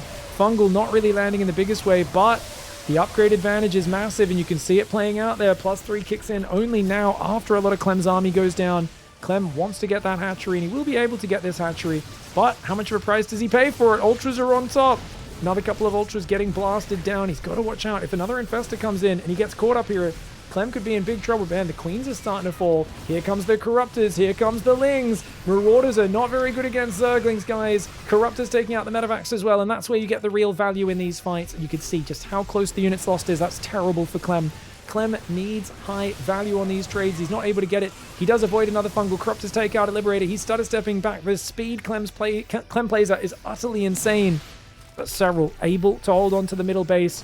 Fungal is going to land. 1 Infestor goes down. 2nd Infestor goes down. Ultras, Lings, Corruptors, Banelings all hanging on. Massive fungal. Widowmine lands on the Ultra. The Marauders do get taken down by the Zerglings, and at the same time, the devastating counterattack up here. Liberator not going to be able to defend those Zerglings too fast. 4 or 5 SCVs do go down. Clem down 50 supply right now, 20 of which is army supply. Serral has secured 2 bases on the front. The Fungals are just never landing. Clem is playing dodge fungal right now. It's like dodgeball, but instead of dodging a ball, you're dodging your opponent's disgusting wad of green fungal growth that they are trying to throw onto your face. The Zerglings evict the SCVs from that northern expansion. Clem will counterattacks with a snipe on Serral's base, but remember, Serral's got this base down here as well. Does he, though? The Liberator's there. The Queens will move in and clean it up. The amount of multitasking these two force out of each other is utterly insane. Widowmine firing on a single Zergling there on screen. We've got 7 Ultras, 10 Corruptors, 12 Banelings, and 3 Infestors. Serral maintaining a pretty good army. If he could get some Infestors behind the front line, he could look for that ambush that could be game-ending, but for now, he's in more of a standard setup with just Zerglings running around the north. And the Liberator, she'll eventually defend, but she'll take a while. That's a lot of Zerglings, that's a lot of SCVs that could go down in the meantime. 4 SCVs ends up being the cost for this one. Marine Marauder mine on the left. Clem is just so outnumbered. He's got 5 bases up, but he's struggling to find an angle. Does get another hatchery snipe in the middle. The problem is now with the Corruptors out, these moves get punished more than they were before. You really need to just make sure you're not throwing units into the meat grinder because he's barely ahead in the trading. In TVZ, you're meant to be up 10,000 by now. He's only up 3,000. And with the 5th base only now established, that's going to be really tough. Widowmine does take out the Overseer. Baneling goes and detonates manually. Clears it up. Don't need detection to tell a Baneling to blow himself up in the vicinity of a hidden unit. Bio cleaning up the spores. He's going to find another hatchery snipe. Dude, Clem is a freak. If this wasn't Serral, I mean, if this was, yeah, even Serral, sorry. If this was anyone but Clem, I would say there's no chance for the Terran a few minutes ago. But right now, Clem is kind of doing Clem things. He's continuing to attack and multitask, the things he does better than anyone else in the world. And there is always a chance in the heat of the action. Look at that, catches another infestor, forces you back. 5 bases is still established. He's building another command center. There is always the chance you just get overrun. There's 21 Marauders, 29 Marines, 9 Widowmines, a tank, and a lib. The Banelings roll forward, Microbial Shroud going down. You do not want to fight in that Microbial Shroud as the Terran. But he says, hey, the Zerg can't connect with me. I will chase him through it. Zerglings going around the north. New army. Or actually, it's the same old drop on that bottom side. Not able to find any new hatcheries. Serral has both center hatcheries secure. This base got rebuilt over here. It's crazy that Clem is able to get back into these situations where he has a giant army, where he's maxed out. He's actually up 26 army supply, which is huge. Corruptor's going to come in, though. Look at that. The Liberator that was defending that base for so long goes down. So clever. Yes, a few Ultras die on the front, but Serral is butchering that northern base, which is such an important part of Clem's economy. Down here, 4 Ultras are still ready with an Infestor, and that Infestor is a real problem. You can see the way he drops the Fungals and then pulls back, but unfortunately doesn't chain it well enough. Does still at least take out one of the Medivacs, but 7 SCVs go down here. Clem is going to push in again. He wants to at least deny this base since he's taking losses on both of the other fronts. The Banelings, the Zerglings getting gunned down. Those Widowmines are deep in the red. I don't think that hatchery can survive. The problem for Clem is his Marauders are so wounded, he does not want to fight with these guys for a while. They need to get back, heal up, and try to chill. This drop down here is going to try to find some damage. The Ultraling Infestor will go for a counterattack. That's an army that can kill a planetary. If he snipes this planetary while defending at home, it's going to be huge. The Marauders are still deep in Zerg territory, but they're all deep in the red. That is some absolutely tragic levels of healthcare. Clem. Oh, Clem. All the Marauders get caught out. They are 2 supply units. They are not Marines. They are very expensive. He picks up on this side. Liberator comes in. He's throwing the kitchen sink at Serral. Serral, he's getting hit by knives, cutlery. A pot hits him in the shins. He says, ow, that hurts, but he refused to buckle down. He refused to bend the knee.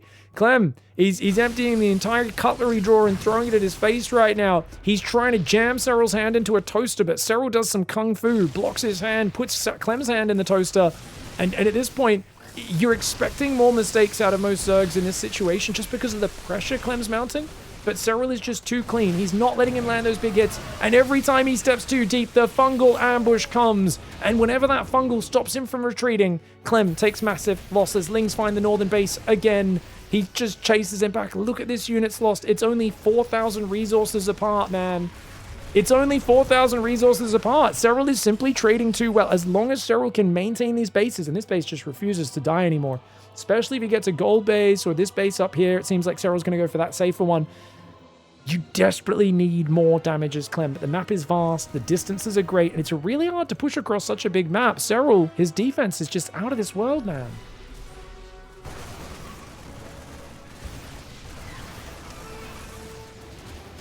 Oh, Widowmine's firing, not getting the big juicies that he was hoping for. Corruptors will chase this drop away. He's going to try and dive on the other side.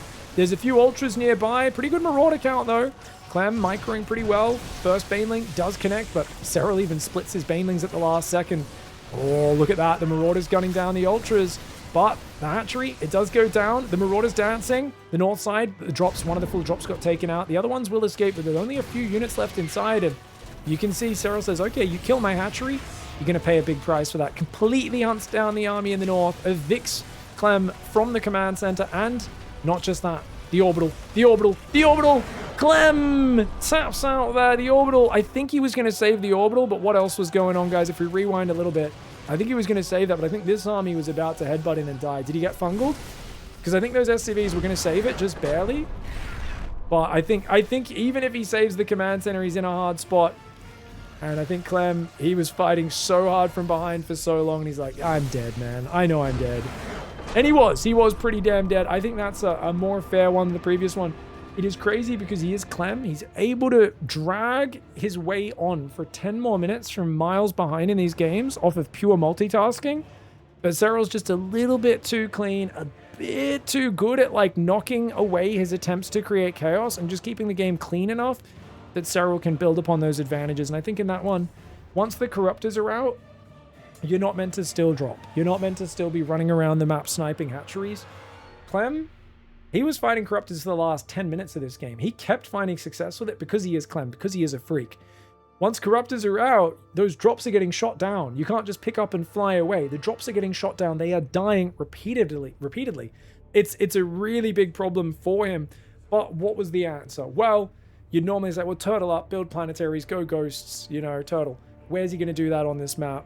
I think this map's a bit hard because I think ideally he would probably take these two bases up top since they're in like a pretty tight pattern and then try to crawl to this base.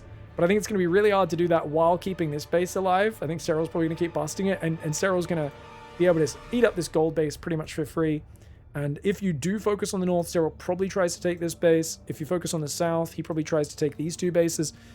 Maybe it's a better plan. I'm not sure. I haven't seen a lot of late game on this map. I haven't seen a lot of like end game Ghost Turtle at all on this patch, but only time will tell. Once we see more of those games on these maps, we'll get more of a feel for which ones go which way. Oh, imagine that, guys. Waiting for hours for the lower bracket to play out, then to do the sellout segment, and then you are now here down 0-3. But I do think Clem's going onto a map that's a bit better for him. Rainfall. Bottom right side is Clem. Top left is Serral. This is the tourmaline of the current map pool. In that, you've got your natural, you've got your third, you've got your fourth, even more compact than tourmaline, and you've got a fifth base out front in the middle. So it's a really good 5-base setup for Terran. Now, once you get out to these edge 6th and 7th bases, those are much harder for Terran to hold on to, but they are still clearly Terran bases, and these are clearly Zerg bases, right? So unlike Tourmaline, where there's two middle bases in the corners that are very hard to contest, I would say these ones are a little bit easier for the Terran player to deny and potentially get to one in the late game if it goes that far. We'll see how it goes, though. Once again, guys, we are going to see that 13 barracks into 14 gas here from Clem, which is why he goes for that earlier depot. Serral. He's gone for the 12 Overlord, did an extractor trick to get to 13, built 2 more drones. You can see the extractor trick money. Oh, he did an extractor trick, actually. He did not extract a trick.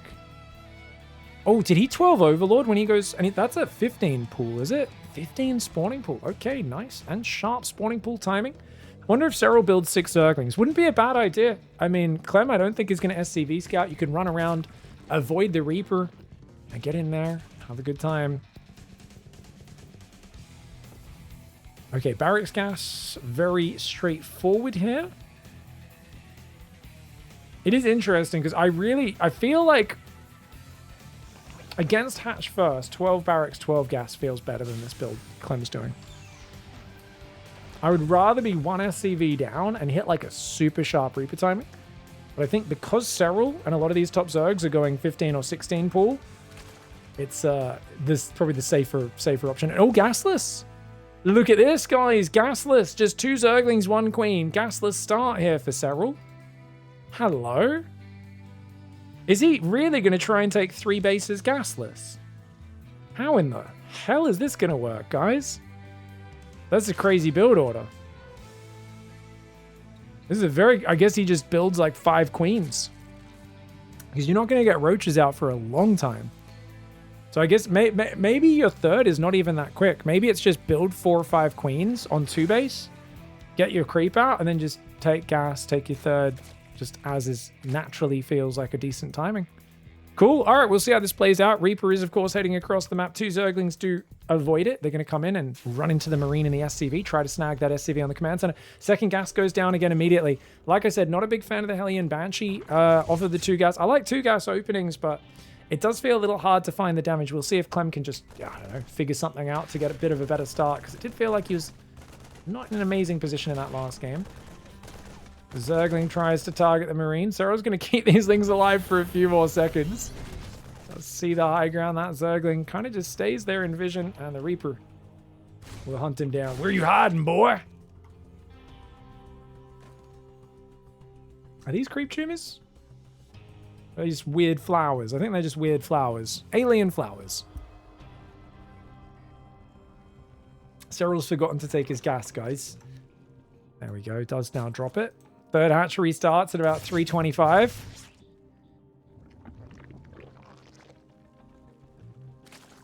Drones are building. Okay, I'm so confused now. Because how does this match up for Clem against Serral. Like, I'm thinking you've got Hellions aggression. There's no Ling speed. I think Serral will plonk down a Roach Horn. I think this is way too late to go Ling speed first. You guys know how Serral used to do those gasless builds a year ago? I mean, up until now, even on the 12 work account. Basically on the 12 work account, you do these gasless builds, you take the super delayed Ling speed, then just play it out. But no, he does go Roaches. Okay. Just going for the Roach opening. Haven't seen too many Roach builds, have we? We haven't seen too many Roach openings against Terran. Curious to see how this plays out. As long as his Spore timing's tight, I think it should be fine. He's got that 10 worker lead. With the delayed third, obviously still... Yeah, I like this. Insurance. This is the anti-Clem drone, guys. You need to have an anti-Clem drone. Even if you leave a Queen there, he'll bounce it with the Reaper Grenade and run his Hellions in. But a Reaper Grenade will not affect an Evo chamber that walls your base off, which Serral can do reactively. He does start the drone there. Drone has 200 max hit points. So you can see even there, in the red, it's still got 50 hit points, which is ridiculous. Oh, Reaper goes down. Clem with a rare mistake. Oh, no, Serral wasn't watching. He doesn't get the wall off up. He walls him in now, but he's walled in. Oh, he does almost surround one Hellion. But 5 drones going down. Nice damage. Clem here with some good multitasking. Yes, he lost a Reaper on the left, but it distracted enough to get 6 drones there. Spore Crawler does get cancelled. Third command's in it, now beginning at 5 minutes. Clem's found a little bit of disruption, but the Roach on the left side, a couple of Queens here in the middle. Where's the Spore Crawlers? They are on the way. I think he skipped one in the main though, right? Oof, Roach goes a bit too far forward. Yeah, he skipped it in the main, so greedy. But I guess with the lair almost finished, he feels fine. And indeed, he's correct. He can probably delay that. He's building it now that he's confirmed that it is indeed Cloaked Banshee. Oh, the Spore trick, the reactions here for Serral. Absolutely stellar. Now, he's only got 5 Queens, but that is enough. Oh, no cancel on the Spore. Does lose a drone and a Spore Crawler. 75 minerals, plus the drone that he won't be getting back. And the double engineering bay goes down at a much better timing. This time around for Clem, remember, that previous game, it was like Hive was starting as his 1-1 started. Don't think Serral's going to be able to start Hive with 1-1 this time around. Gonna be crazy if he does. Infestation pit goes down right now. You're like, whoa! How the hell? You don't even have gases on your third, Serral. I don't think that makes sense. Like, I have to Hive Mog Clem, okay? Banshee goes down. These Hellions still rotating back and forth with the Overseer there. The Banshee will get pushed away, and Clem finds himself a bit of damage. He's down 17 workers. Now, one of the weirdest things compared to the 12 worker start is I often see Terran down 15, 20 workers on this patch, and I think, man, they're so far behind. And then a few minutes later, the supply looks like really competitive, and the tech looks pretty competitive, and I'm like, oh. So I think it's... There's so many things that I'm like, I'm looking at these games like they're 12 workers start, but it's also the mineral difference I think really matters. I think the extra few minutes you get mining your main really helps Terran so much. I think it helps Terran and Protoss a lot compared to Zerg, but Terran especially in this matchup, like against the Zerg, it really, the extra mining time in the main before the first 4 mineral patches mine out, it really does feel like it helps Terran and Protoss so much, because Zerg's always a base ahead. Always has the earlier 4th, often the earlier 5th. That's really big. Yeah. 1-1 upgrades on the way. Ling speed. He's going to go early Baneling Nest. I think it's way too early to go Banelings just yet. And can he actually defend this right side? If Clem snipes this hatchery, that'd be big. Roaches are not the fastest units, but Clem goes for the direct combat, and nice transfuse, saves the day. Hellion drives in, gonna kill a few drones, but those Hellions do fall for just 2 workers. Good defense so far. Remember, this is a map, guys, where there are the wreckage of a lot of Terran units. This is very much the Empire... the Return of the Jedi. This is the opposite of the Empire Strikes Back. There's a lot of Return of the Jedi references around this map.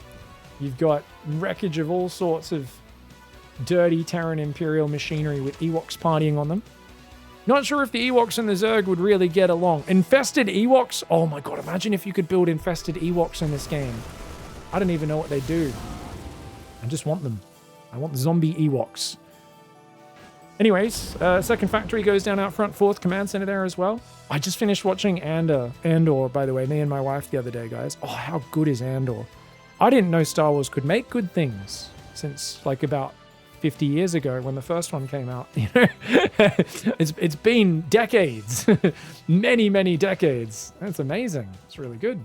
Such a good show. One of my favorite shows in recent history. Just across all types of shows, not just franchise stuff. Nice move here with the Marines, but the Fungal stopped him from picking up. Dude, that second Fungal was actually kind of genius because the Medivacs could not keep up with the Marines there. That was actually really smart for Serral. Stops him from picking up, does pick up and pulls away to the right side as well. Have you not seen Rogue One? Rogue One was all right.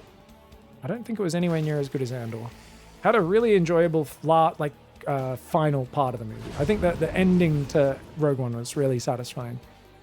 And like, well done. I just feel like the build up to it was just okay. Yeah.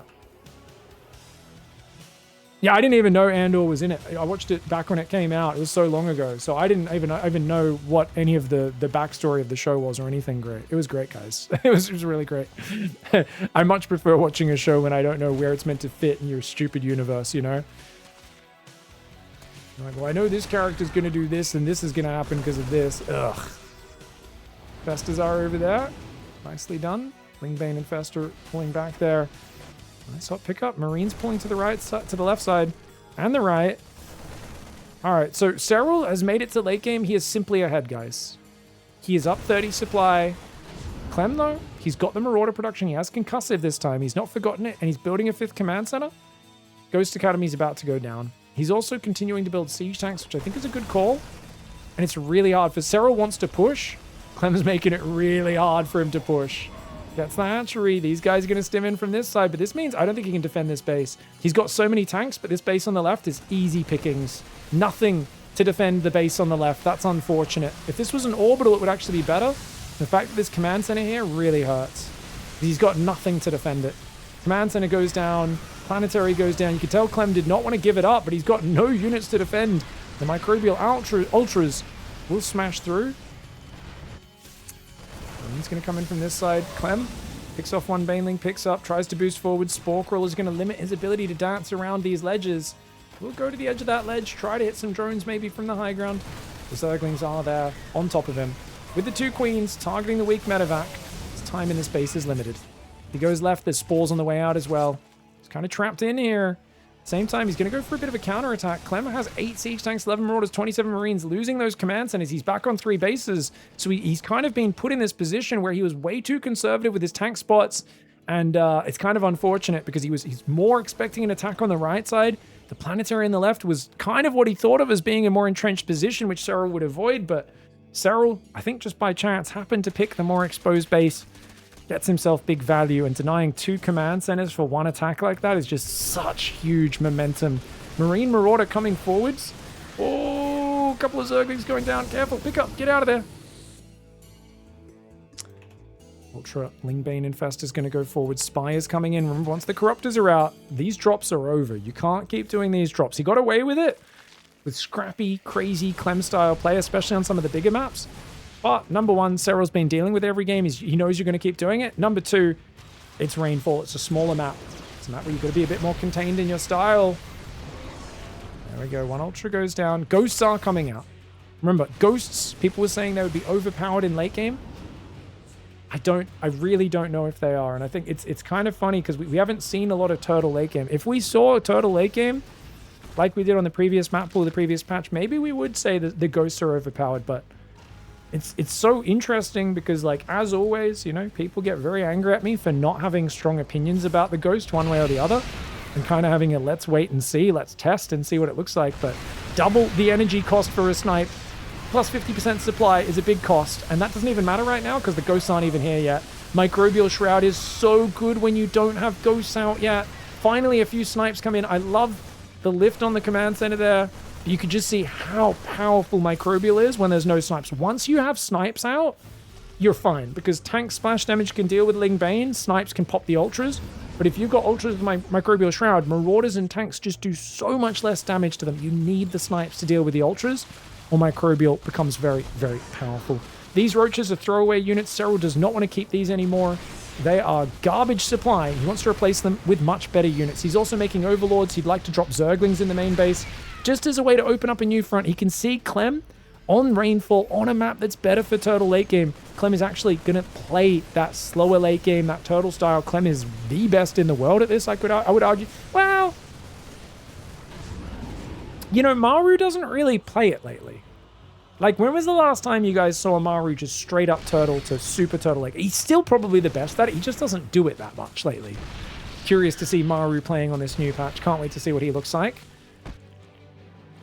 Classically, Maru was far ahead of Clem in that sort of Turtle situation, but Clem has really evolved over the last few years. His ability to Turtle is so good.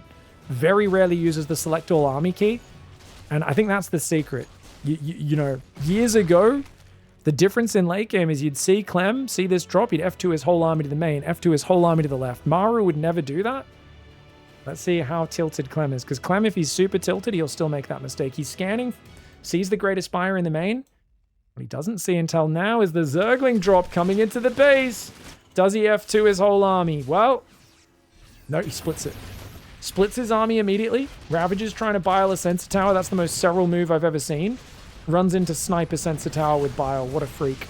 The Ravagers will go down at the same time. Massive attack on the front. Blinding Clouds leading the charge. The Ultras want to steal that planetary. The Banelings are going to stop the repair. Brilliant snipe there while the Zerglings distract in the main. That is such an excellent execution of this attack. Now, Clem, he really needs to scan and repair these engineering bays. He's got building armor and high-sec auto-tracking about to kick in. He needs those upgrades, but the burrowed Zerglings are going to finish these off, aren't they? Oh, he's forgotten about the burrowed Zergling Serral. Every time, if Clem doesn't see this happening, because there's multitasking going on, he kind of forgets to scan. He's got to be doing these scans preemptively. That being said, he's on 5 orbitals, 4 more command centers building right now. Planetary here, planetary there, more and more command centers coming up, and Isaac's going to finish building. Armor is also probably going to finish, and some turrets going up to stop any future waves. More tanks are building, which is excellent. Remember, guys, siege tanks are one of the best units for turtling in late game TVZ. They are very weak to broodlords. However, most players will not build broodlords. That being said, I was talking about it earlier. Let's talk about it again. Ghosts are 3 supply, and they can only have 2 snipes at max energy. This is 24 snipes available, which means 12 ghosts can technically, if they all get their snipes off without dying, can kill 12 broodlords. The broodlords are more supply. They are 4 supply. But keep in mind, it's not the same as what it was with a 2 supply ghost that could cast 4 snipes, right? It's a very different equation. You need a bigger amount of supply in those ghosts if you want to rely on those for anti-air, anti-ultra, anti-spellcaster, all the things you need. And look at this attack. Serral sneaking in from the side. The army's out of position. Once again, that planetary is going to get busted. Nice Blinding Clouds to lead the charge. Really good micro from Serral. Beautiful Blinding Clouds. Snipes do take out a bunch of Ultras. 1 or 2 of the Vipers goes down as well, but the Banelings are there. Gaming Zerg has left the game. Oh my god, that's some gaming that he was doing. I guess one of the observers was lagging. One of the other language commentators, perhaps, guys. We do see Fungals going down. No crazy SCV damage. Let's take a look at the tally. 2 Ghosts died, a few tanks. 1 Viper only. It's a shame he let those Vipers escape. I think it really takes the wind out of a Zerg's sails if you get the snipes on all the Vipers. Total of 8 Ultras have died this game. Units lost tab, only 2,000 in favor of Clem. And Serral's trying to take these forward bases. He's kind of going, oh god, this is going to turn into one of these drawn out late games. He kind of realizes, got to deal with this. Can't let Clem eat up 50% of the map's resources, because long term, he's going to be more efficient. Now, I have a feeling, if I had to make a prediction right now, Serral already has a big bank. He might just overwhelm him. Remax, A move, overwhelm, right? With numbers, another Ling drop going in the main. He can eat some missile turret shots. Doesn't matter. These Lings and Overlords are super cheap. I predict he makes 12 Broodlords and wins the game instantly with them when the Broodlords show up, because this heavy siege tank count is going to friendly fire like crazy. But it's got to be after a lot of the Ghosts die in a fight. I think that's got to be the best timing for it. It's probably going to happen like 26 minutes. Let's say 8 minutes from now, something like that. It's going to happen around then. That's my prediction. I don't know why. I'm just feeling it. I have my spidey senses tingling. There's going to be like tons of tanks and marauders and not enough ghosts to defend it. And then the broods are going to come in and at least kill a base, if not do any more. Dude, look at that. Ghost drop to defend. How cool is that? But that means your ghosts aren't on the front lines. Double planetary. Oh, even abducts a siege tank. I forgot you can abduct siege tanks again. Welcome back, Zerg players. Vipers do their job again. Oh, the planetary gets blown up. It's a shame Clem did not repair that planetary. He does lose 2 of those planetaries, which is very expensive, but he's got more command centers come in. Marauders do deny this hatchery on the right side. Serral evacuates his drones, might throw another one up down here. Yeah, he's sending a Ling, so he could throw a Nidus here, and then he can just pop the drones out, mine from there, pop the drones out, mine from there. Very cute move. I do like to see Clem knuckling down, because I've been wanting to see Serral versus Clem in the late game with the new Ghost. Now, for those who don't know, the Ghost snipe is now unbreakable. You cannot interrupt the snipe except by killing the Ghost or by getting out of range. So if you're committing to a fight, you need to either get Banelings on the Ghosts, or you need to just hope they don't have enough energy. With 20 Ghosts, 60 supply of Ghosts right now, my lord, that's really hard to deal with. I think Broods would be a terrible mistake at this stage. But you know what's interesting? There's only one Infestor, one Viper.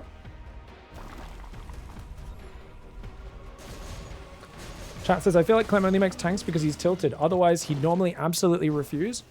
I would say it's the opposite. He's finally calmed down from his tilt, and he's making sure he doesn't die. And this secures late game. Tanks are really good for securing late game. I would say this, normally he's too cocky to build them, but he knows. He knows, man. One more game, Serral wins. I mean, tanks are such a no-brainer on this map. He does hate tanks because he doesn't like turtling, but in this game, he is turtling. It makes perfect sense to turtle on this map. It's much better as a map for turtling, but he does want to deny this base. Nidus Worm going up in the main. He's got no units there. Uh-oh. Uh-oh. He does not realize those units are there. This is scary right now. What's inside the Nidus? Zerglings. It's just Zerglings, but Zerglings will do good damage. He's not got new units pulling out. Did not replace the turrets there. Ling's getting around the base. He's already burrowing a Zergling here or there. Bunch of Ghosts will pick up, boost into that main base to deal with this. I think in a game like this, you just drop a mule here to repair. Gonna pick it up, rebuild the tech lab. If you drop mules and you drop it not on a mineral patch, they will be on auto repair these days. Small change in this patch. Ghosts come forward, couple snipes on the ultras. Gotta watch out for the fungal boy. The Infestor waddling forwards, but did not scan to clean all these Zerglings up. That is a problem. Siege Tank Planetary slowly denying this side. Every mineral Serral steals from here is not just 5 minerals for him, it's 5 minerals taken away from Clem. Every single trip those drones deliver is direct damage, and if he can bait Clem into some bad fights here, that could be amazing. Thing is, if Serral gets baited into walking in and out of tank fire and snipes the whole time, it might more than make up for the damage that he's doing by stealing the resources. And I think this is really good calm play. Some people have told me they think if you go mass Broodlord, you can still beat these Ghosts, because the Broodlords shoot fast enough to kill the front Ghost. I get the Ghosts are back to 100 hit points, which is nice. They're not the crazy 125 hit point Ghost that was just insane. I think that's not right, though. With Broodlords being 4 supply, Ghosts being 3, and with late game Terran being able to sacrifice SCVs, he's got 11 orbitals, so he can start doing that soon. I don't think that makes any sense. I think it only makes sense for Broodlords to minimize your opponent's usefulness of like tanks and mines by making them friendly fire each other, and then go into that next step. Another good planetary snipe. Nice move. Thinking about pulling back. He's going to leave a few Lings in there. The Lings are all stuck behind each other, trying to get on top of the tanks. Do take out one of them. I like that. Just a safety scan, making sure he checks for that. Serral still long distance mining. He knows how important these resources are in the corners, man. And I think he will put another Nidus Worm here in the near future. More Lings and more Corruptors. So he's going to go up to 16 Corruptors, guys. There's only 3 Libs and 8 Medevacs. That seems like an overcommitment unless you're planning to play Broodlords. Serral seems to be purposely letting his drones die here. Happy to sack the supply to replace it with better units. He's going to hit the right side. Clem, so focused on the bottom left. There's a Nidus in his main base as well. Ultras take damage. One of them does die. Clem, very slow to clean up this main base. Really taking his time. He's only got +1 vehicle armor. I'd like to see him continue these upgrades. He realizes. +2 now on the way for his tanks. He's building another tank as well. Surprising to see him do it.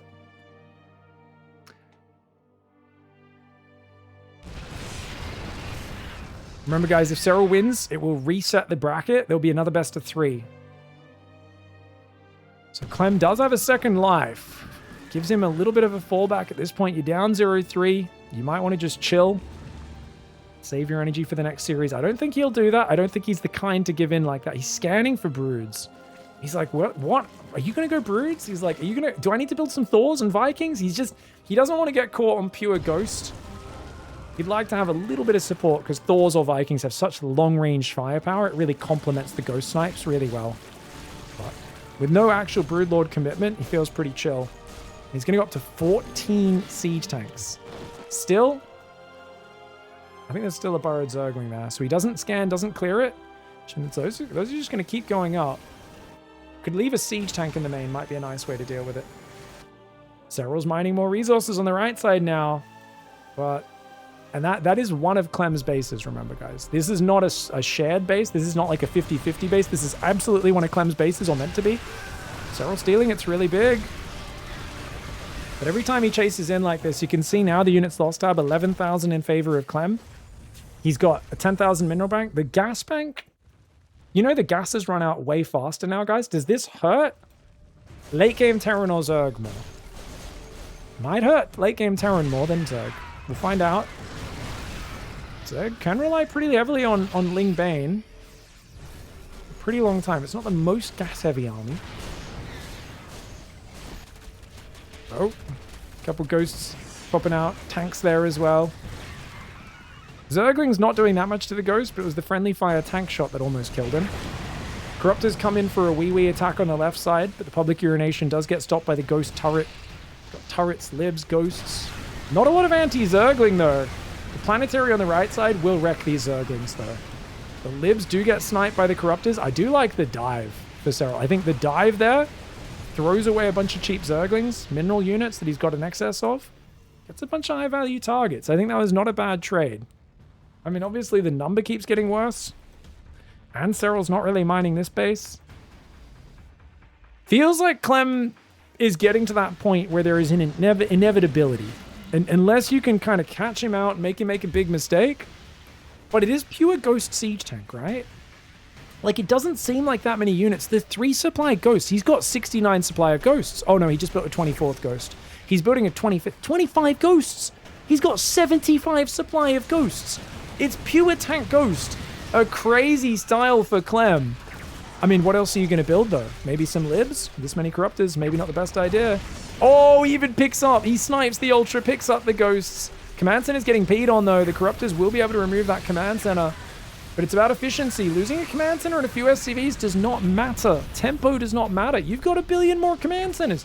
As long as you're trading more efficiently than the Zerg and you eventually mine the resources, there's no reason for Clem to panic here.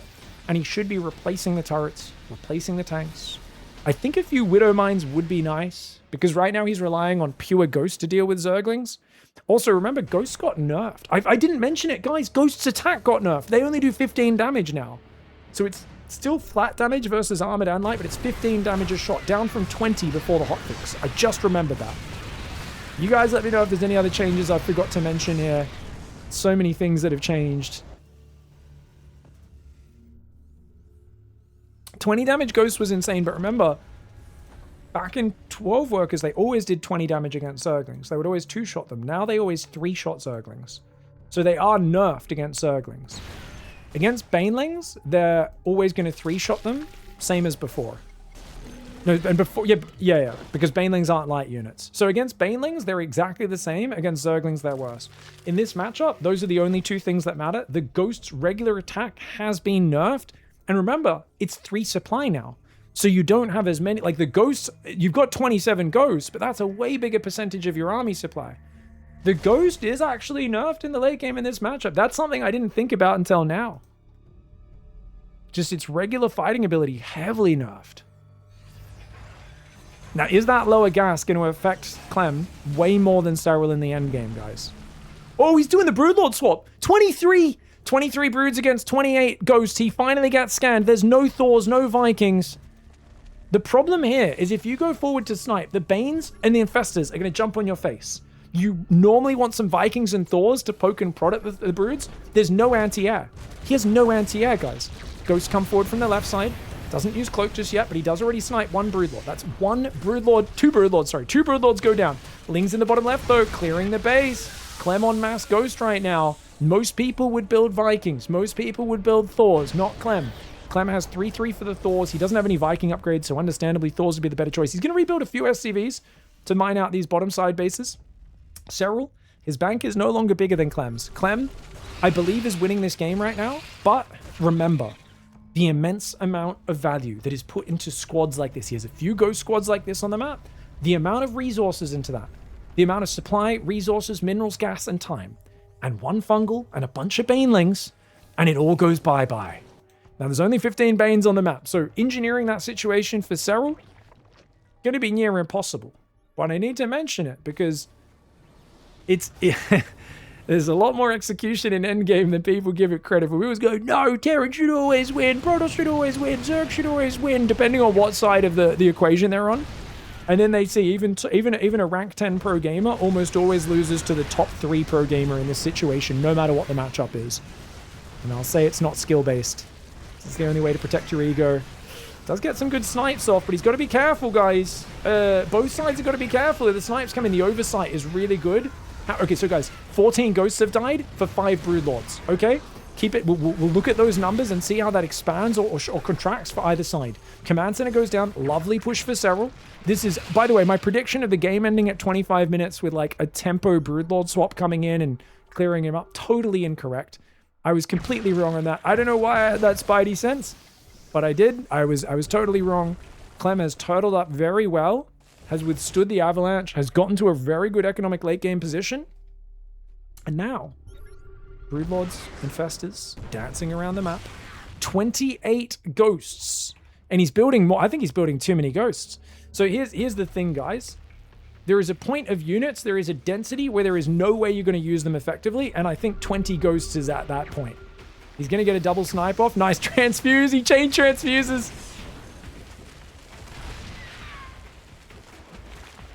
Dude, that's amazing. The snipes there are kind of amazing. There's a point where you get so many ghosts, all they do is clump for fungals and banelings more, right? Command center goes down. Vikings do come forward. Snipes coming in. He's not using much cloak on the ghost. He doesn't want to waste the energy. He knows how expensive that energy is. Dude, that broodlord volley does crazy damage.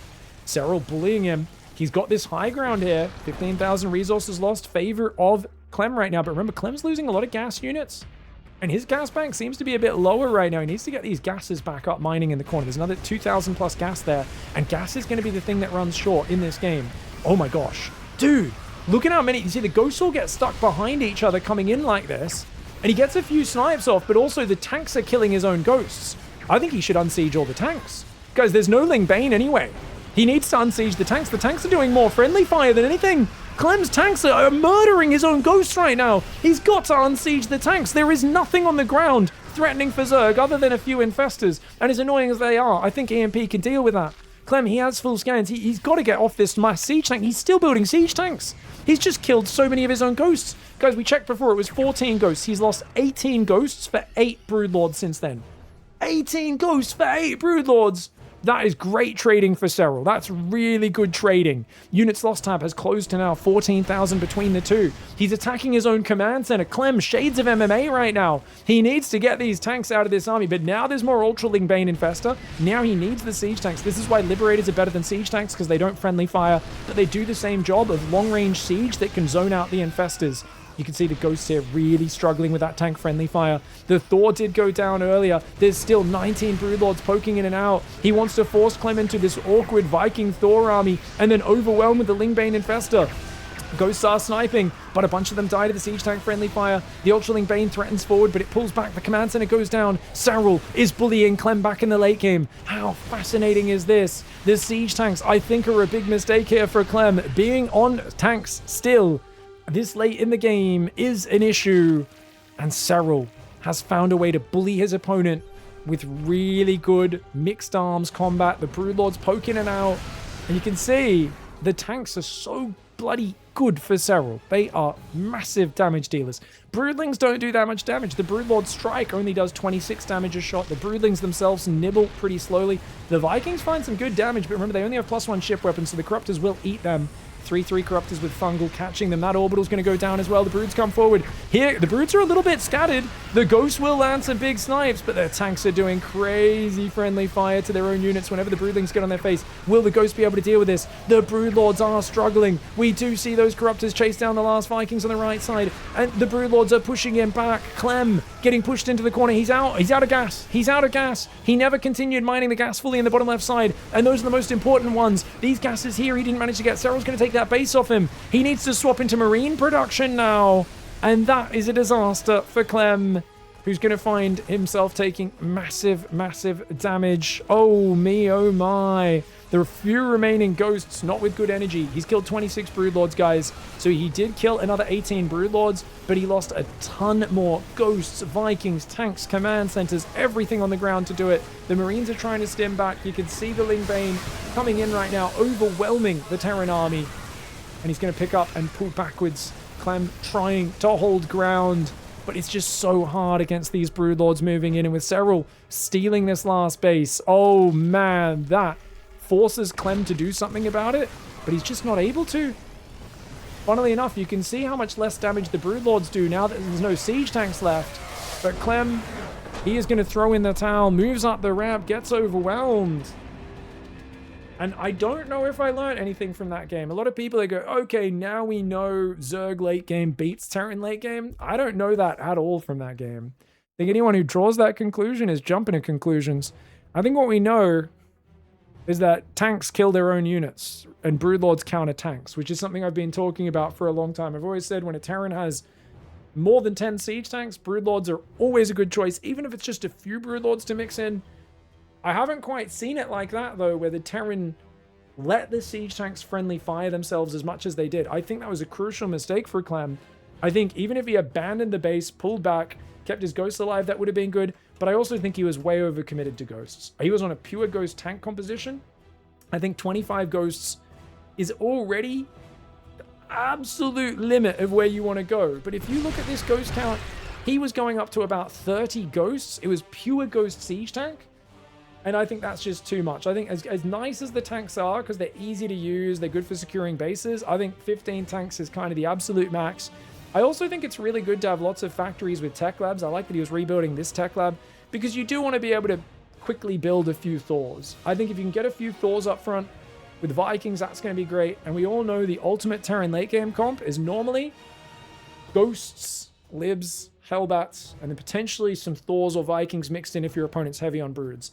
The reason is, though, the libs will not friendly fire. They will stop the enemy infestors from getting in range. They work as a really good siege unit from behind. Otherwise, the fungal's going to ruin your ghost, because then they can all get caught by the banelings and the fungal, right? So libs end up being a bit better. Hellbats to help just eviscerate a few Hellbats mixed in, because they one-shot the broodlings when they land.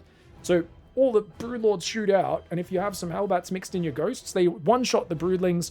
And the Broodlord's strike damage itself is very low DPS. It's 26 damage every couple of seconds per Broodlord. It's not a huge amount of damage. So he was still very heavy on siege tanks at this point. And yeah, perhaps could have gone into the range libs early. He has range, you know, perhaps could have gone into that.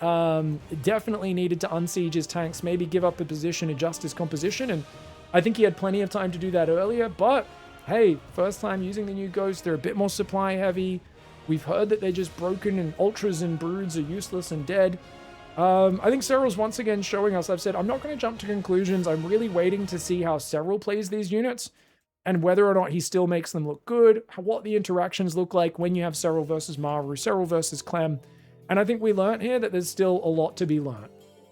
Anyways, that activates the next best of 3.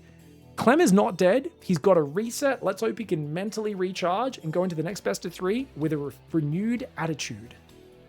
All right, guys, the final best of 3. Clem has been dragged down to the losers bracket, which means they're both losers now. Clem in the top right side, Serral in the bottom left. Some people go, Pig, you're so mean. It's the lower bracket. Don't call it a losers bracket. Mate, they've both lost now. All right, they're both losers. Nothing wrong with it. Oh, being a loser is bad. No, it's not. Losing is good. How else are you going to get better at a game if you don't, or anything in life, if you never lose at it? What, you've only ever won? It means you've never learned any hard lessons, have you? You think you're going to be truly great at something without ever losing? It's illusion. It's an illusion if you think this. Now, guys, check it out. That was Overlord on 11. So Serral is doing 11 Overlord. Is this only if he's doing pool first, or does he do this with hatch first as well? He's doing 11 Overlord.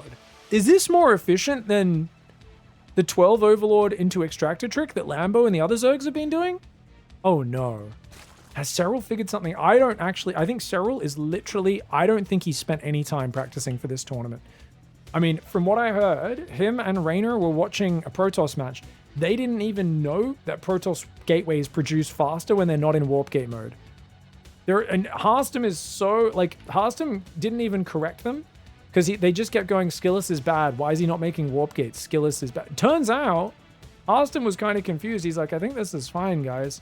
And then eventually he realized, like, well, you know, they do produce faster. And they're like, what? So I don't think Serral and Raynor literally have read the patch notes. I honestly think they just opened the game for this tournament and started playing and trying to see what buttons feel good. It's the only explanation I have. So 1 minute 37 spawning pool. That's a perfectly timed spawning, a perfectly fine spawning pool timing. Very, very similar, I think, to the 12 Overlord, 13 Extractor trick. Both are fine. So it turns out, guys, 11 Overlord. If Serral's doing it, the noob-friendly opening, 11 Overlord, perfectly fine. I should have just told you guys the noob-friendly opening to begin. I really thought about doing it in my beginner guide. I'm not saying it's perfect. It's probably not the most optimal. But I'm like, damn, you know, it's so easy. Just 11 Overlord, then build more drones, and then Overlord pops, build more drones. Damn it. Serral, simplicity. Very nicely done. Hatch gas pool, or hatch pool gas, I should say here. See the double queen pops out, or at least begins immediately. Reaper's on his way across the map. No command center first, and also no other style openings for Clem. Like, we haven't seen 2 Rex Reaper. We haven't seen 2 barracks wall off on the natural, the Cure build, where you build a bunch of Marines, potentially, you know, snipe a bunch of Overlords, pressure across the map, really put the Zerg vision in a corner. Clem's been very much sticking with what he knows, with a slight variation here and there. That being said, he's going double gas again this game. Feels like he kind of feels like the second gas is helping him out, but I think Clem definitely feels like he's having to play every game from a little bit behind. Normally, there's more of a knife's edge of will Serral survive the first stim timing and defend his 4th base? And I think for Clem, what's so frustrating is he feels like he's playing, and that whole window where Zerg was afraid of him, he just cannot find any real kill timing or anything even severely menacing at that stage of the game. And I think we'll see if he adjusts. Does he turtle up? Now, this is a good map for Terran, I think, right? You got 3 bases, 4 bases pretty compact, 5th up north. I mean, 6th base is going to get a bit further out, but I think the first 4 bases are in a pretty compact pattern. There's some good ledges to work with, which generally Terran's happy about. That being said, the edges of the map do stretch out a little bit, but like these bases, they're kind of hard for Zerg to defend. They're not right in the corners. And I think you want the bases to be more compact and more easily accessible as a Terran. As a Zerg, you want the bases to be more spread out into the corners further away, where Zerg's mobility disadvantage struggles. Pig, you should call it the top bracket and the power bottom bracket. Nice. Nice. Well done, Twitch chat.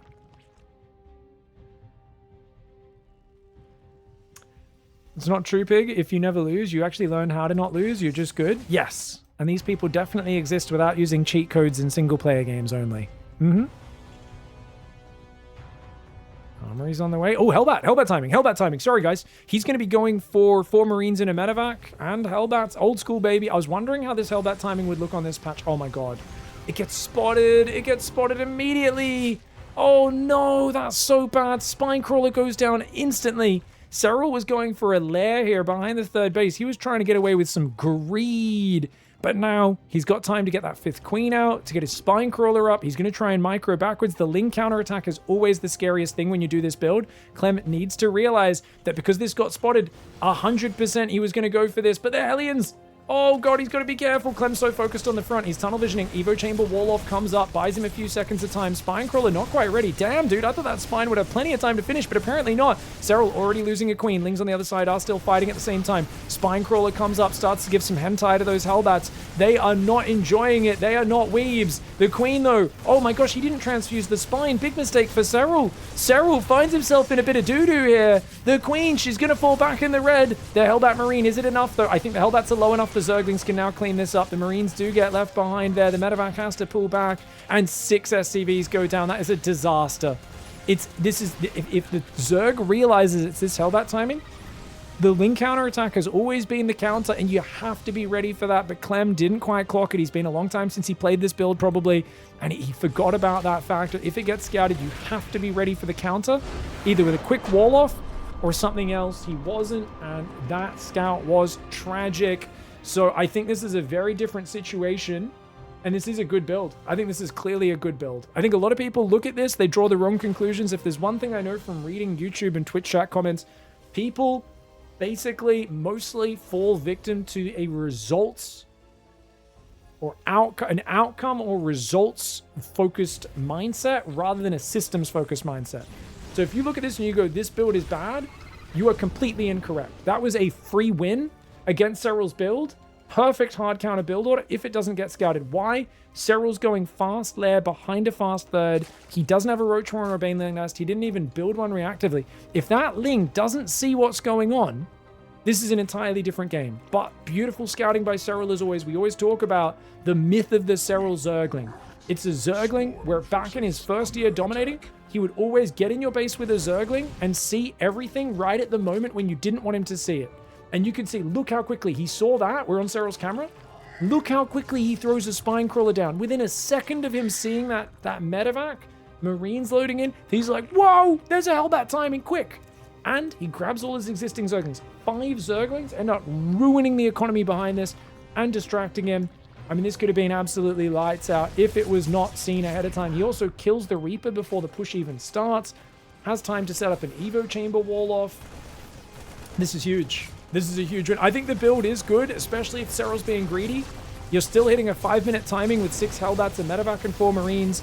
The queen count is not that crazy high. Remember, right now, Zerg lava is faster than it's ever been out of the hatcheries. But hatcheries are 300 minerals. Queens are 175. So the kind of thing is, if Zerg's able to just keep droning regularly and doesn't have to like rush the queens and the hatcheries up quite as fast, right? Because what are we seeing?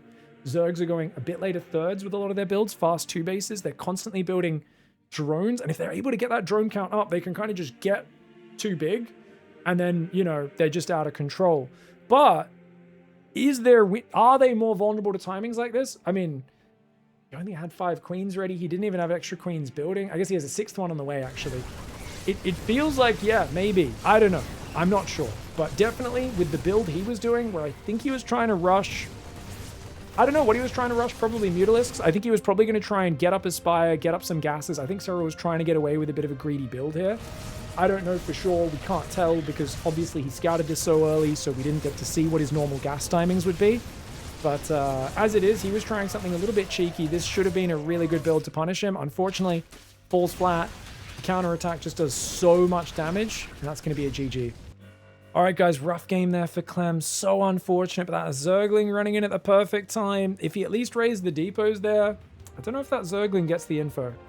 Like, I don't think Serral gets the info if the depots go up. So, very unfortunate for Clem. But he's got to be so tilted now. And you can tell Clem's just not finding the value he normally does. He's going to go for that 11 depot opening as per usual. We do see 11 Overlord for Serral as well. Oh, Serral's workers bouncing around a little bit. He's got to be a bit careful. Keep in mind, your workers are going to want to go walkabout a lot more on the current patch. A lot of people, I was really confused. I was like, why are my drones doing this? The reason is, normally on the 12 worker start, you get to 2 workers on each mineral patch so early in the game that even if a worker gets to the mineral patch and is like, oh, you're not quite finished mining, and they check, they would go, well, there's no other mineral patches that are free. They all have dudes mining them, so I'll just wait here.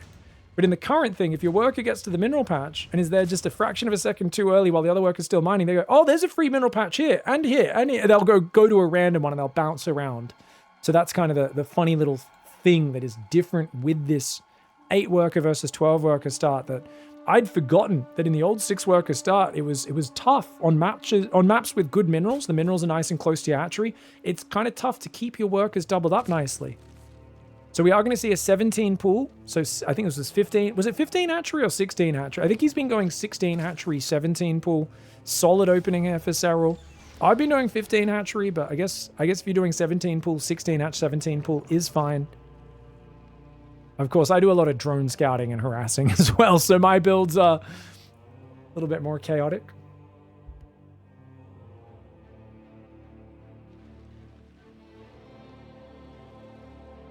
right, guys.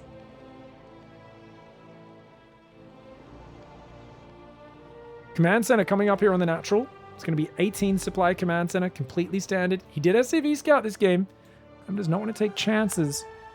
Unfortunately, you can't hang around and block the third because there's a good chance Serral just plays 2-base Mutalisk here again. 2-base Mutal looked fantastic for Serral. I wouldn't be, you know, annoyed if he played that again. I don't think it's a bad build order at all.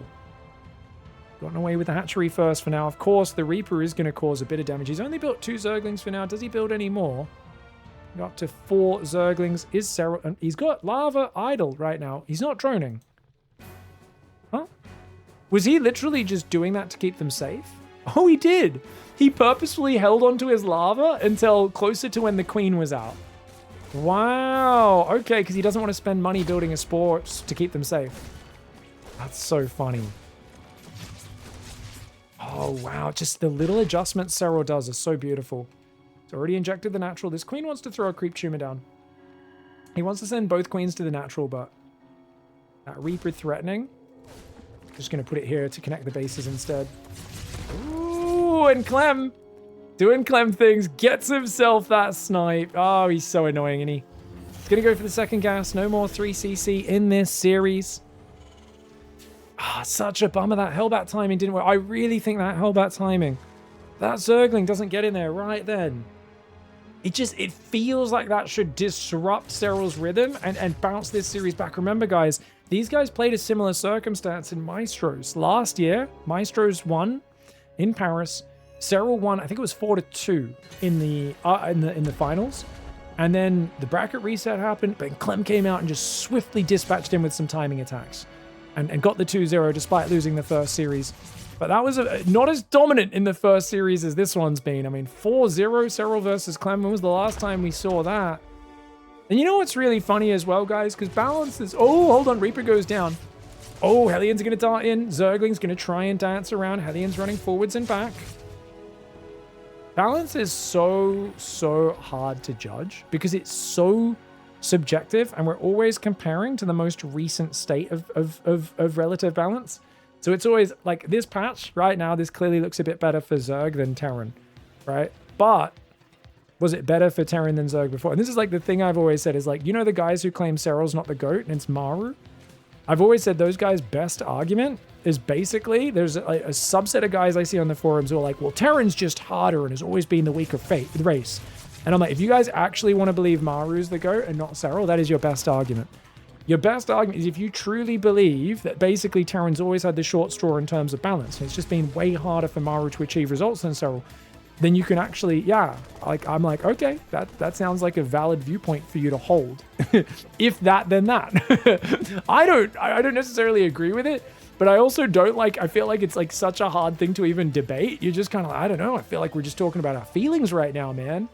There's some stats nerd out there who's like, no, I have figures. Banshee going in towards the main. Hellions rotating around. Feels like he's kept the pressure up. Serral's third, not really mining much yet, but it's only a matter of time. It's only a matter of time. The spores are finishing right at the correct time. There's 6 queens out, a pack of Zerglings on this right side. Hellions darting in and out.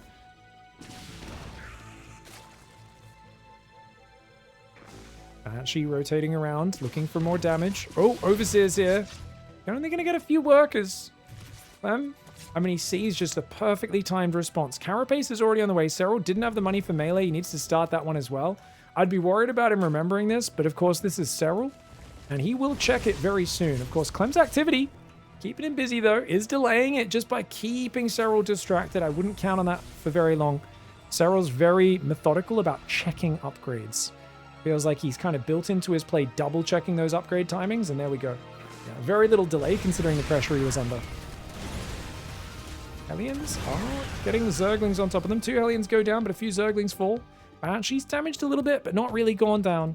Third command center's up. Double upgrades do start for Terran, and he's going to be about, I think that's about 35, maybe closer to 40, just over 40 seconds behind the Carapace of Zerg. So Serral's going to have a really nice upgrade lead on the Carapace.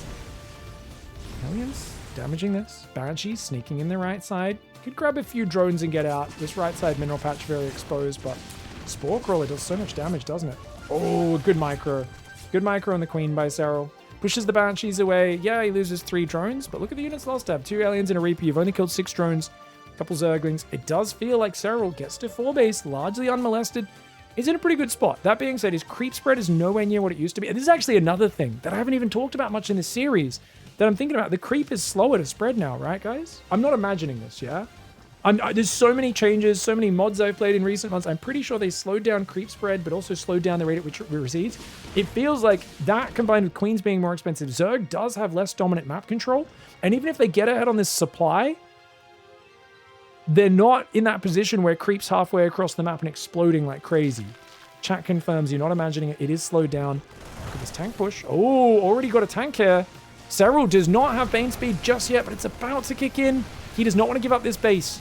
There are Hellions guarding over on that right side. Queen's taking damage. Transfuses just in time. Bane speed is in. And I think it's go time. I think Serral has to defend this right now. His Lings coming in from that top right. If they can get on top of the tank, that'll be massive. Do the Lings get on top of the tank? Yeah, beautiful split on the Lings. Some get on top of the Hellions. They chase them away. Some get on top of the tank. And the double drop does save the units. I mean, you don't lose too many units as Clem, but a really clutch hold for Serral. If he loses this 4th, his other base, his 5th in the bottom right, is very far away. Hard to defend that. Bit of an awkward one. His Banshee's floating around the middle, looking for more damage, not finding it just yet.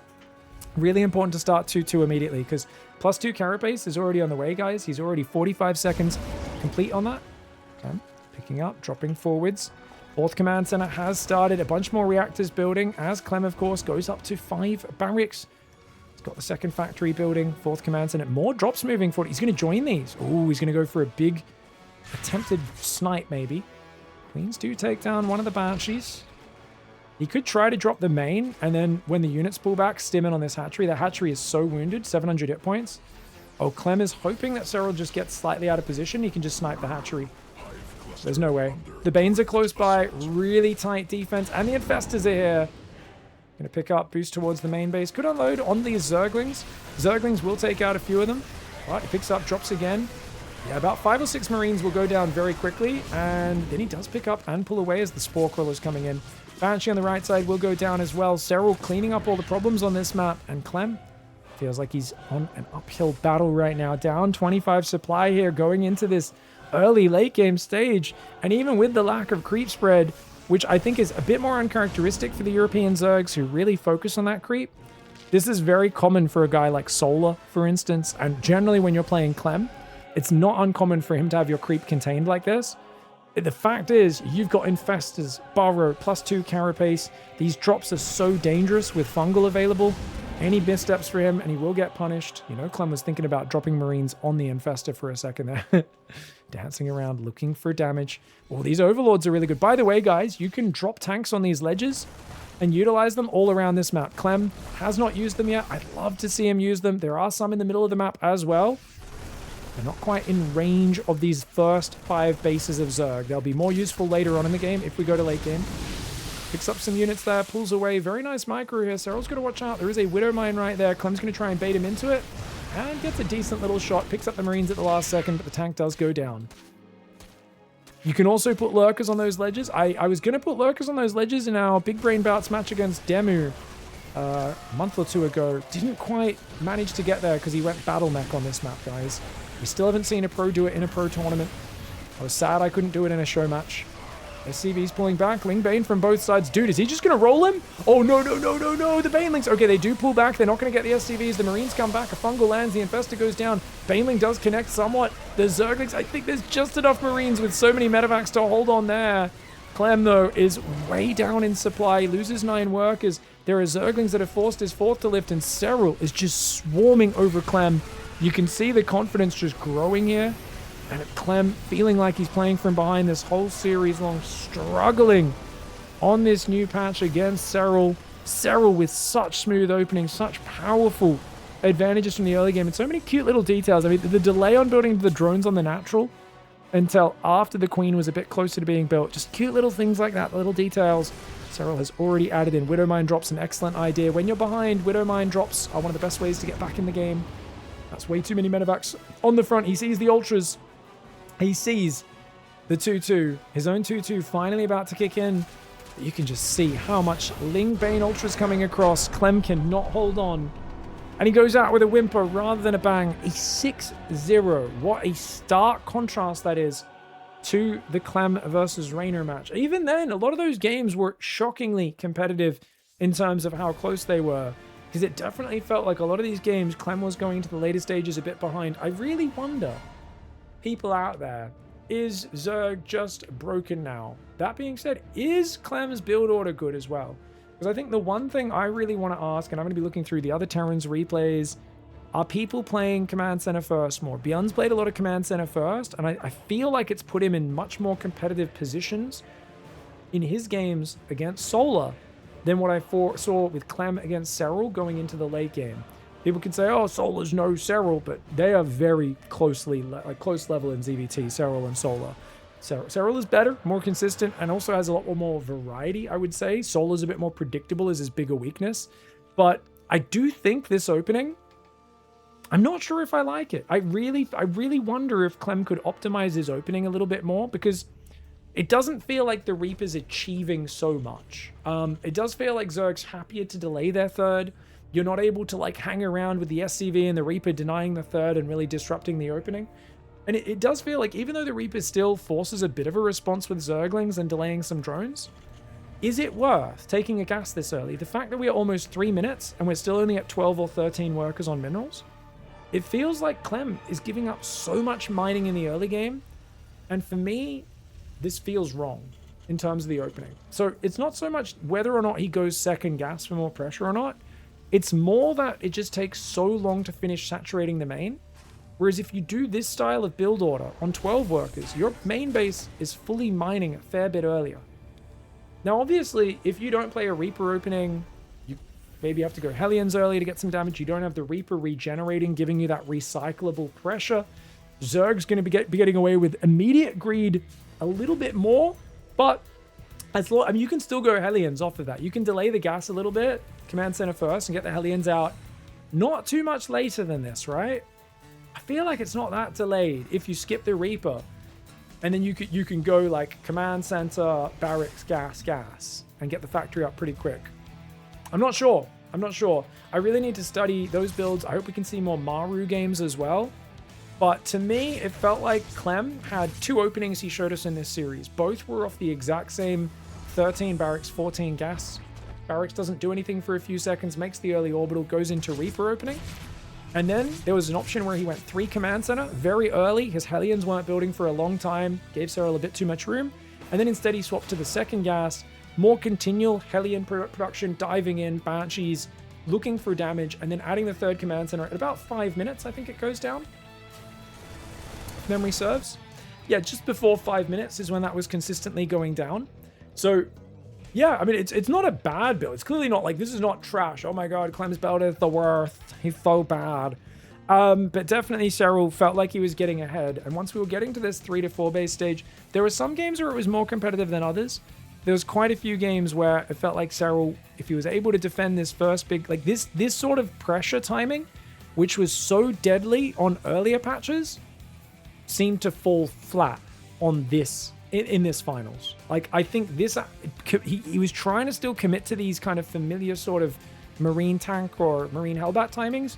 I think it was on Eternity's Edge in the first series where he did this marine hellbat push, but I think he'd forgot his upgrades behind it, and it just felt so late. Like, Bane speed was already ready. It felt like these timings were not going well for him whatsoever with his builds.